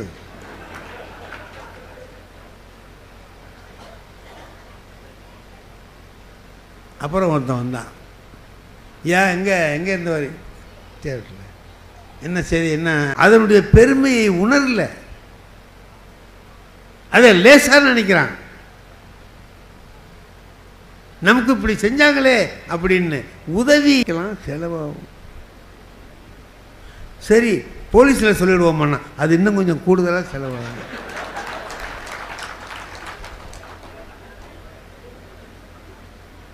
எதுக்கு சார் சிரிக்கிறீங்க?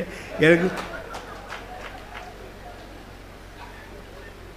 சரி, ஏதோ நீங்கள் என்னமோ சிரிக்கிறீங்க, நான் என்னமோ நினச்சி சொல்கிறேன், நீங்கள் என்னமோ நினச்சி சிரிக்கிறீங்க. எனக்கு அதுக்கு சம்பந்தம் இல்லை. நீங்கள் நினச்சது உங்கள்கிட்ட இருக்கட்டும், நான் நினச்சது என்கிட்ட இருக்கு. சரி, வேற என்ன செய்யலாம்? திருக்குறள் என்ன வழி காட்டுதோ அதன்படி செய்யலாம் இல்லையா அப்படின்ட்டு பார்த்தேன். ஒரே ஒரு குறள் தான் இருக்கு. இன்னா செய்தாரை ஒருத்தல் அவர் நாண நன்னயம் செய்துவிடல். உனக்கு யாராவது கெடுதல் பண்ணாங்கன்னா அவனை தண்டிப்பதற்கு, ஒருத்தல்னா தண்டித்தல்னு அர்த்தம், அவர் நாண, அவன் வெட்கப்படும்படியா ஒரு நன்மை செய்யணும்னார். கெடுதல் செஞ்சவனுக்கு அவன் வெட்கப்படும்படியா ஒரு நன்மை செய், அதுதான் தண்டனையினர். அவர் நாண நான் செய்தாரை ஒருத்தல் அவர் நாண நன்னயம் செய்துவிட. ரைட், என்னைக்காச்சும் ஒரு நாளைக்கு அந்த ஆளை பார்த்தோம்னா அவனுக்கு ஒரு நன்மை செய்வோம் அப்படின்னு நினச்சிக்கிட்டு இருக்கேன். சாயந்தரம் பள்ளியில் விட்டு போகிறேன், எனக்கு அந்த சான்ஸ் உடனே கிடச்சிடுச்சு. என்னை அடித்தவனே வேற ஒருத்தன் அடிச்சுக்கிட்டு இருக்கான். அடிக்கிறான்னா என்ன, அவன் ஒரே அரைதான் அரைஞ்சான், அவனை குத்துறான், காலால் உதைக்கிறான், அடிக்கிறான், என்னென்னமோ பண்ணுறான். இவன் கடந்து பேன்னு அழுகுறான். இப்போ நான் பார்த்தேன், அவர் நான் நன்னயம் செய்திருவோம், இப்போ போய் அவனை காப்பாற்றலான்டா அப்படின்ட்டு. ஏன் அவரை அடிக்கிறேன்னு அதுக்கு அடிக்கிறவன் சொன்னான், அது எனக்கும் அவருக்கும் உள்ள விஷயம், நீ போ அப்படின்னா. ரோட்டில் ஒருத்தரை அடித்தாக்கா நான் பாட்டுக்கு போக முடியுமா ஐயா? நடு ரோட்டில் விட்டுட்டு ஒருத்தர் அடி, இந்த அவன் 10 ரூபா வாங்கினான். சரி, 4 வருஷம் ஆச்சு, கொடுக்க மாட்டேங்கிறான். எப்போ கேளு அப்புறம் தரேங்கிறான். நான் இன்னைக்கு பிடிச்சிட்டேன், சட்டையை விழுந்து பிடிச்சேன். 4 வருஷம் ஆச்சு இன்னும் கொடுக்க மாட்டேங்கிறியேன்னா. நான் கேட்டேன், அதுக்கு அவன் என்ன சொன்னான் தெரியுமா? என்ன சொன்னான்? உனக்கு முந்தி கொடுத்தவன்லாம் சும்மா இருக்கான், நீ ஏன் அவசரப்படுறேங்கிறான். 5 வருஷம் 6 வருஷம்லாம் சும்மா இருக்கான், நீ 4 தானே, நீ ஏன் பறக்கிற அப்படிங்கிறான். இவனை உதைச்சா என்ன? ஏயா 10 ரூபாய்க்காக போய் அடிக்கிறியே என்ன? உனக்கு அவ்வளோ ரோசமாக இருந்தால் அந்த 10 ரூபாய் நீ குடியா? அப்புறம் நான் டக்குன்னு ஒரு 10 ரூபாயை எடுத்து கொடுத்தேன்.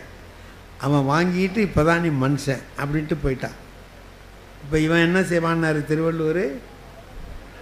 தலை குனிஞ்சு வெக்கப்பட்டு காலையில் அடித்தோம், இந்த ஆள் நமக்கு வந்து உதவி செய்கிறாரேன்னு தலை குனிஞ்சு நிற்பான்னு திருவள்ளுவர் சொல்கிறார். நான் அவனை திரும்பி பார்க்குறேன், பக்கத்தில் உள்ளவங்கிட்ட சொல்லிக்கிட்டு இருக்கான். இவர் இருக்கிறது தெரியாமல் நம்ம அவங்ககிட்டையும் இவங்ககிட்டையும் கடன் வாங்கி அவனும் அடிக்கிறாங்க. இனிமேல் இவரே வச்சுக்கலாம். இனிமேல் பணம் வேணுன்னா காலையில் ஒரு 20 ரூபா வேணுன்னா 2 அறையை கொடுத்தோம்னா சாயந்தரம் 20 ரூபா கொடுப்போம். ஒரு 50 வேணும்னு வைங்க, 5 அறை 5 கொடுத்துருக்கேன், சாயந்தரம் வா 5 நம்ம கொண்டு போய். இப்போ நான் பார்த்தேன், திருவள்ளுவர் சொன்னபடி நடந்தோம்னா டெய்லி அடி வாங்கணும். அவனுக்கு எவ்வளவு பணம் வேண்டியதாக இருக்கோ அதுக்கு தகுந்த மாதிரி நம்மளை அடிப்பான்.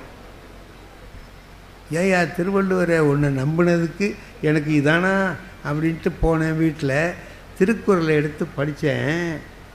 திருவள்ளுவர் சொல்கிறார், நன்று ஆற்றல் உள்ளும் தவறு உண்டு. அருமையான குறள். வாழ்க்கையில் இன்னா செய்தாரை ஒருத்தல் படிக்கிற போதே இதையும் படிக்கணும். நன்று ஆற்றல் உள்ளும் தவறு உண்டு, அவர் பண்பறிந்து ஆற்றாக்கடை.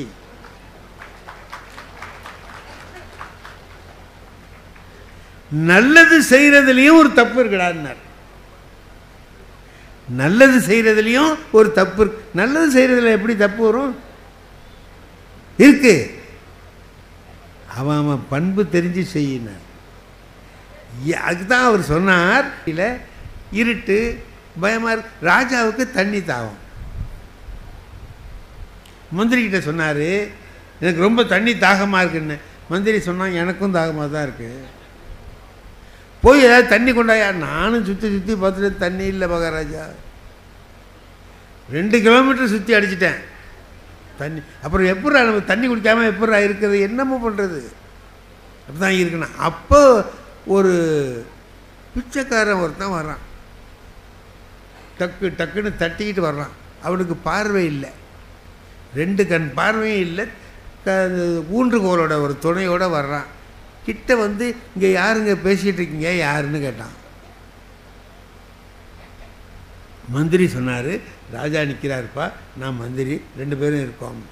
என்னமோ பேசிகிட்டு இருந்தீங்களே என்னான்னு கேட்டேன். நாங்கள் பேசிகிட்டு இருக்கோம், நீ போ அப்படின்னா. இல்லை என்னன்னு சொல்லுங்கள், என்னால் முடிஞ்சால் உதவுறேன். இல்லையா தண்ணி வேணும், நானும் சுற்றி பார்த்துட்டேன், எங்கே பார்த்தாலும் தண்ணி இல்லை, நான்னா சொல்லட்டுமான்னா. எங்களுக்கு பார்வை இருக்குது, எங்களுக்கே தண்ணி எங்கே இருக்குன்னு தெரியல, நீ இங்கேயே உள்ளவனா? இல்லை நானும் இப்படி தான் நடந்து போகிறேன். அப்புறம் தண்ணி இருக்கிறது உனக்கு மட்டும் எப்படி தெரியும்? சொல்கிறேன் அப்படின்ட்டு இங்கே பக்கமாக நின்னான். மூக்கை இழுக்கிறான், இந்த பக்கம் இழுத்தான், 4 பக்கத்துலையும் இழுத்து பார்த்தான். ஐயா இந்த பக்கத்தில் ஒரு 2 மைல் தூரத்தில் அருமையான தண்ணி இருக்கு, இந்த மாதிரி நான் எங்கே பார்த்தாலும் சுற்றி பார்த்துட்டோம், தண்ணி இல்லை, இப்போ நாங்கள் களைச்சி போயிருக்கோம், நீ 2 மைல் போய் செஞ்சிருக்கிற, நாளையிலேருந்து நான் உங்களை அரண்மனைக்கு அழைச்சிட்டு போயிடுறேன், தினம் ஒரு பட்டை சோறு உனக்கு, தினம் ஒரு பட்டை. ரொம்ப நல்லது மகாராஜா, எனக்கு பாதி வேலை முடிஞ்சு போச்சு, அலையிற வேலை இல்லை, இந்த பட்டை சோறு வாங்கிட்டு நான் சாப்பிட்டுறேன் வான்னு அழைச்சிட்டு போயிட்டான். தினம் ஒரு பட்டை சோறு கொடுறான்டா, கொடுத்துட்றான். ஒரு நாள் ராஜா கிட்ட வெளிநாட்டிலேருந்து வந்த ஒரு நகை வியாபாரி வைரம் விற்கிறான், வைரத்தை கொண்டு வந்து விற்கிறான். அவர் என்ன பண்ணார், வைரத்தில் நல்ல வைரத்தை தேர்ந்தெடுக்கணும்னு சொல்லிட்டு அந்த ஊரில் இருக்கிற நகை வியாபாரிகளை எல்லாம் கூப்பிட்டு இதில் தேர்ந்தெடுத்து கொடுங்கன்னு சொல்கிறார். ஒரு அருமையான வைரத்தை தேர்ந்தெடுத்து இவங்கெல்லாம் கொடுத்தாங்க, இது ரொம்ப நல்லா இருக்குது ராஜா, இதை நீங்கள் வாங்கிக்கலாம். சரி கொண்டா. எப்பா வைரத்தில் குற்றங்கள்லாம் இருக்குங்கிறாங்க, அதுமாரி குற்றமெல்லாம் ஏதாவது இருக்கா? இல்லை, நல்லா இருக்குது, எல்லாம் ஆராய்ச்சி பண்ணி கொடுத்துட்டான். இப்போ ராஜா என்ன பண்ணார், அந்த பிச்சைக்காரனை கூப்பிட்டு வா, அவன் கொஞ்சம் நுணுக்கமாக தெரிஞ்சவனாக இருக்கிறான், அவன்கிட்ட கேட்போம். அவன் வந்தான். இந்தமாரி வைரத்தை தேர்ந்தெடுத்திருக்காங்கப்பா, நீ என்ன சொல்கிற, இந்த வைரத்தை வாங்கிடலாமான்னு பாரு அப்படின்னார். அவன் அதை வாங்கி அப்படி கையில் வச்சுக்கிட்டு அப்படி நின்னான். மகாராஜா, என்னப்பா இதில் உள்ளற ஒரு ரேகை இருக்கு, அது நல்லது இல்லைன்னு சொல்லுவாங்களேன்னா. ரேகை இருக்கா? இவ்வளவு பேர் பார்த்தாக்க தெரியல. அது எனக்கு தெரியாது, இதில் ரேகை இருக்கு. அப்புறம் பெரிய பவர்ஃபுல் லென்ஸ் எல்லாம் கொண்டு வந்து வச்சு பார்த்து கண்டுபிடிச்சா இருக்கு. ஆமாம் இருக்கு அப்படின்னு எல்லாருமே ஆச்சரியப்பட்டு போயிட்டான். எப்படி இந்த ஆள் கண்டுபிடிச்சாங்க? ராஜா கூப்பிட்டு கேட்டார், எப்படா கண்டுபிடிச்சேன்? மகாராஜா, நான் கையில் வச்சேன், வெளியில் உள்ள ஒளி அதன் வழியாக கையில் படுது, அதில் ஒரு நேர் கோடு மட்டும் ஒளி படலை, அந்த சூடு அதில் வரல. அப்போ அந்த இடத்துல ஒரு கோடு இருந்து தடுக்குது, அதுதான் ரேகை, அது இருக்குன்னு நான் சொன்னேன். மகாராஜா பார்த்தார், அடே ரொம்ப அருமையான அறிவுடா உனக்கு, இவனுக்கு இன்னும் ஒரு பட்டை சோறு கொடுத்தான். அவன் சொன்னான், என் வேலையே முடிஞ்சிச்சு மகாராஜா, காலையில் ஒரு பட்டை, சாயந்தரம் ஒரு பட்டை, அதோடு நான் வெளியில் போய் பிச்சை எடுக்க வேண்டியதில்லை, நான் பாட்டுக்கு இங்கே ஒரு ஓரத்தில் படுத்துருவேன், எனக்குடைய அழைக்கிற வேலையே மிச்சப்படுத்திட்டீங்க, ரொம்ப நல்லது மகாராஜான்ட்டு. ராஜாவுக்கு ஒரு நாள் பொழுது போகல, சும்மா உட்காந்துருந்தான். இந்த பிச்சைக்காரனை கூப்பிட்டு வான்னா. வந்தான். நான் உங்ககிட்ட அந்த ரங்கமாக ஏதாவது பேசலாம்னு நினைக்கிறேன். பேசுங்க மகாராஜா. ஆமாம், நீ என்னை பற்றி என்ன நினைக்கிறேன்னா? மகாராஜா கேட்குறாரு பிச்சைக்காரங்கிட்ட, நீ என்னை பற்றி என்ன நினைக்கிறேன்னு. மகாராஜா, நான் சொன்னால் ஒன்று தண்டனை கொடுத்து பிறக்கும், ஒன்று செத்து போயிடும், பிறக்கும் ஒன்று செத்து போயிடும். 4 பிள்ளை அப்படி பிறந்தது. உங்கள் அப்பா சொன்னார், இனிமேல் பொம்பளை பிள்ளை பிறந்தது நான் வேற கல்யாணம் பண்ணிவிடுவேன், ஜாக்கிரதை அப்படின்னார். அப்போ நான் கர்ப்பமாக இருந்தேன். எங்கள் அப்பாவுக்கு செய்தி தெரிஞ்சு அவர் வந்தார். நான் பிரசவத்தை எங்கள் ஊரில் கொண்டு வச்சுக்கிறேன்னு சொல்லிட்டு அழைச்சிட்டு வந்தார். மறுபடியும் பொம்பளை பிள்ளை பிறந்தா என்ன பண்ணுறது, பொண்ணோட வாழ்க்கை போயிடுமேன்னு நினச்சிக்கிட்டு அந்த சமயத்தில் யார் யாருக்கு பிள்ளை பிறக்குமோ அவங்களெல்லாம் பார்த்து கொண்டான்ட்டார். எல்லாம் வந்தது. அதில் பிறக்கிறதுலையாவது ஏதாவது ஆம்பளை பிள்ளை இருந்தால் மாற்றிக்கலான்னு நினச்சி கொண்டு வர சொன்னார். நிறைய பேர் வந்தாங்க, நிறைய பொம்பளை பிள்ளை தான் பிறந்துச்சு. ஒரே ஒரு பிச்சைக்காரிக்கு மட்டும் ஆம்பளை பிள்ளை பிறந்தது. இந்த பொம்பளை பிள்ளையை அங்கே வச்சுவிட்டு ஆம்பளை பிள்ளையை நாங்கள் எடுத்துட்டோம், அதான் நீ என்ன. அவன் சொன்னது கரெக்டு தான். இங்கேருந்து வந்தான், டேய் இந்த மாதிரி தான் நடந்ததுன்னு எங்கள் அம்மா சொன்னாங்க. ஆமாம், நீ எப்படி அதை கண்டுபிடிச்ச அப்படின்னா. வேறு ஒன்றும் இல்லை மகாராஜா, ஒரு மகாராஜாவுக்கு ஒரு நல்ல செய்தி சொன்னால் 1000 பொண்ணு கொடு, 2000 பொண்ணு கொடுன்னு சொல்லுவான். எப்போ நீ பட்டை சோறு கொடுன்னு சொன்னியோ, நீ பட்டை சொன்ன பாரு காட்டில், அப்போவே நான் முடிவு பண்ணிட்டேன், இவன் ராஜா இல்லை. இவன் ராஜா இல்லை, இன்னாராக தான் இருக்கணும். இவன் நம்ம மாதிரியே பட்ட சோத்தில் இன்ட்ரெஸ்டாக இருக்கான் அப்படின்ட்டு நம்ம தோழன் தான் இவன் அப்படின்னு நினச்சேன். அது கரெக்டாக இருக்கு அப்படின்னா. இப்போ இந்த கதை என்ன சொல்லுது தெரியுதா?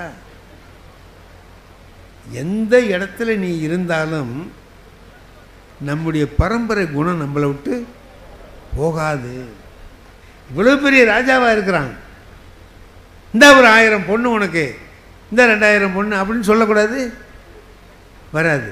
பட்ட சோறு கொடுன்னு எப்போ அவன் சொன்னானோ அப்போவே இவன் இன்னாருன்னு அவன் முடிவு பண்ணிட்டான். வாழ்க்கையில் நாம் பெரியவங்களாக இருக்கிற நாம் எதில் கவனமாக இருக்கணும் அப்படின்னு கேட்டிங்கன்னா ஒன்றே ஒன்று தான், நம்முடைய பிள்ளைகளுக்கு நல்லவற்றையே கற்பிக்கணும். நல்லதை எண்ணி பார்த்தா நல்லதே நடக்கும்னு சொன்னால் நல்லதை சொல்லிவிடணும்ல. நம்ம பிள்ளைக்கு நாம் இந்த பாருங்க, ஒரு அப்பா ஈசி சேரில் படுத்திருக்கார், இந்த பக்கத்தில் ஒரு பையன் இருக்கான், அவன் 2ஆம் கிளாஸ் படிக்கிறவன், அவன் புத்தகத்தை வச்சு படிச்சிட்டு இருக்கான். இந்த பக்கம் 10ஆம் கிளாஸ் படிக்கிறவன், அவனும் புத்தகத்தை வச்சு படிச்சிட்டு இருக்கான். இந்த 2ஆம் கிளாஸ் படிக்கிற பையன் கேட்டான், அப்பா ஒரு சந்தேகம்னா, என்னடா கேளு, என் புஸ்தகத்தில் நிறைய படம் போட்டிருக்கு, அண்ணன் புஸ்தகத்தில் அவ்வளோதான் படம் இல்லையே ஏன்னா.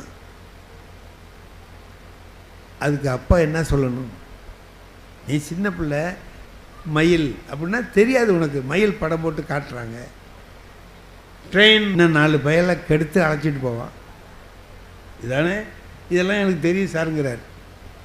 அதனால தாங்க நான் அதுக்காக பேர் அடிச்சிடாதீங்க சார். யார், நடராஜரோட அப்பா சொல்கிறாரு, அதுக்காக பேர் அடிச்சிடாதீங்க சார், இந்த வருஷம் கொஞ்சம் போட்டு அடித்து ஒப்பேற்றி விட்டிங்கன்னா அவனை ஒரு வாத்தியார் வேலைக்காவது அனுப்பலான்னு பார்க்குறேன்.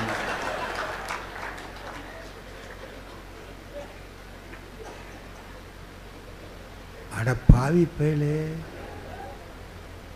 பள்ளிக்கூடத்துக்கு வரமாட்டானா, வந்தாலும் படிக்க மாட்டானா, வந்தால் 4 பயலை கெடுப்பானா, அவனை அவர் என்ன நினைக்கிறாரு, வாத்தியார் வேலைக்கு அனுப்ப. அப்போ வாத்தியார் வேலையை பற்றி அந்த ஆள் என்ன நினைக்கிறான், அது போட்டு என்னை பற்றி என்ன நினைக்கிறான், இவன்லாம் வாத்தியாராக இருக்கும்போது நம்ம பய வரக்கூடாதா?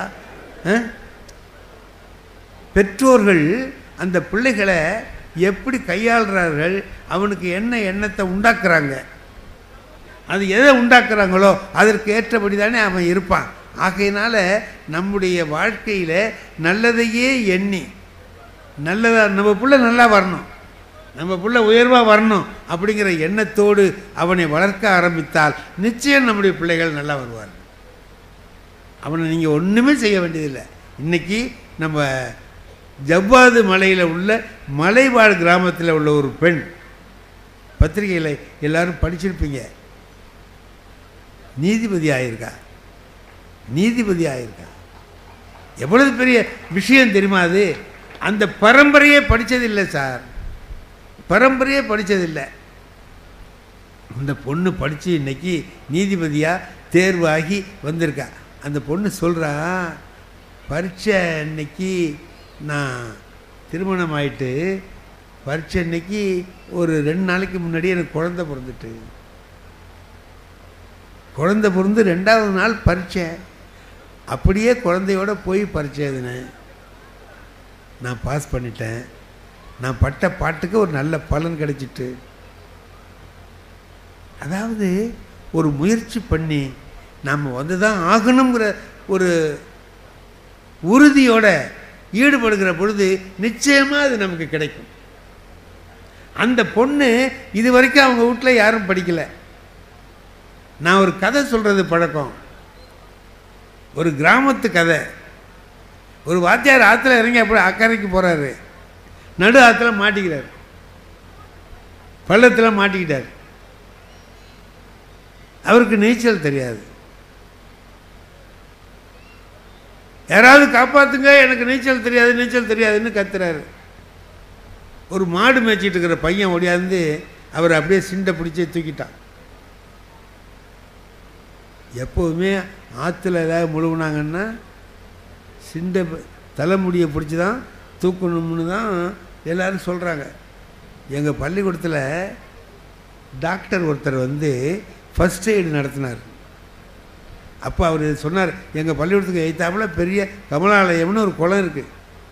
அந்த குளத்தில் உழுவானோ கொள்ளுவானோ அந்த மாதிரி ஆகிடும். அதுமாரி விழுந்தால் நீங்கள் காப்பாற்ற போனால் கையை காலை பிடிக்காதீங்க, அவன் முடியை பிடிச்சி தான் தூக்கணும். கையை காலை பிடிச்சிங்கன்னா அவன் உங்களை இழுத்துருவான், ஆற்றுக்குள்ளே நீங்கள் குளத்துக்குள்ளே நீங்கள் போயிடுவீங்க. தலையை பிடி அதுமாரி சொன்னார் எங்கள் கிளாஸில் பிள்ளைகளை வச்சுக்கிட்டு.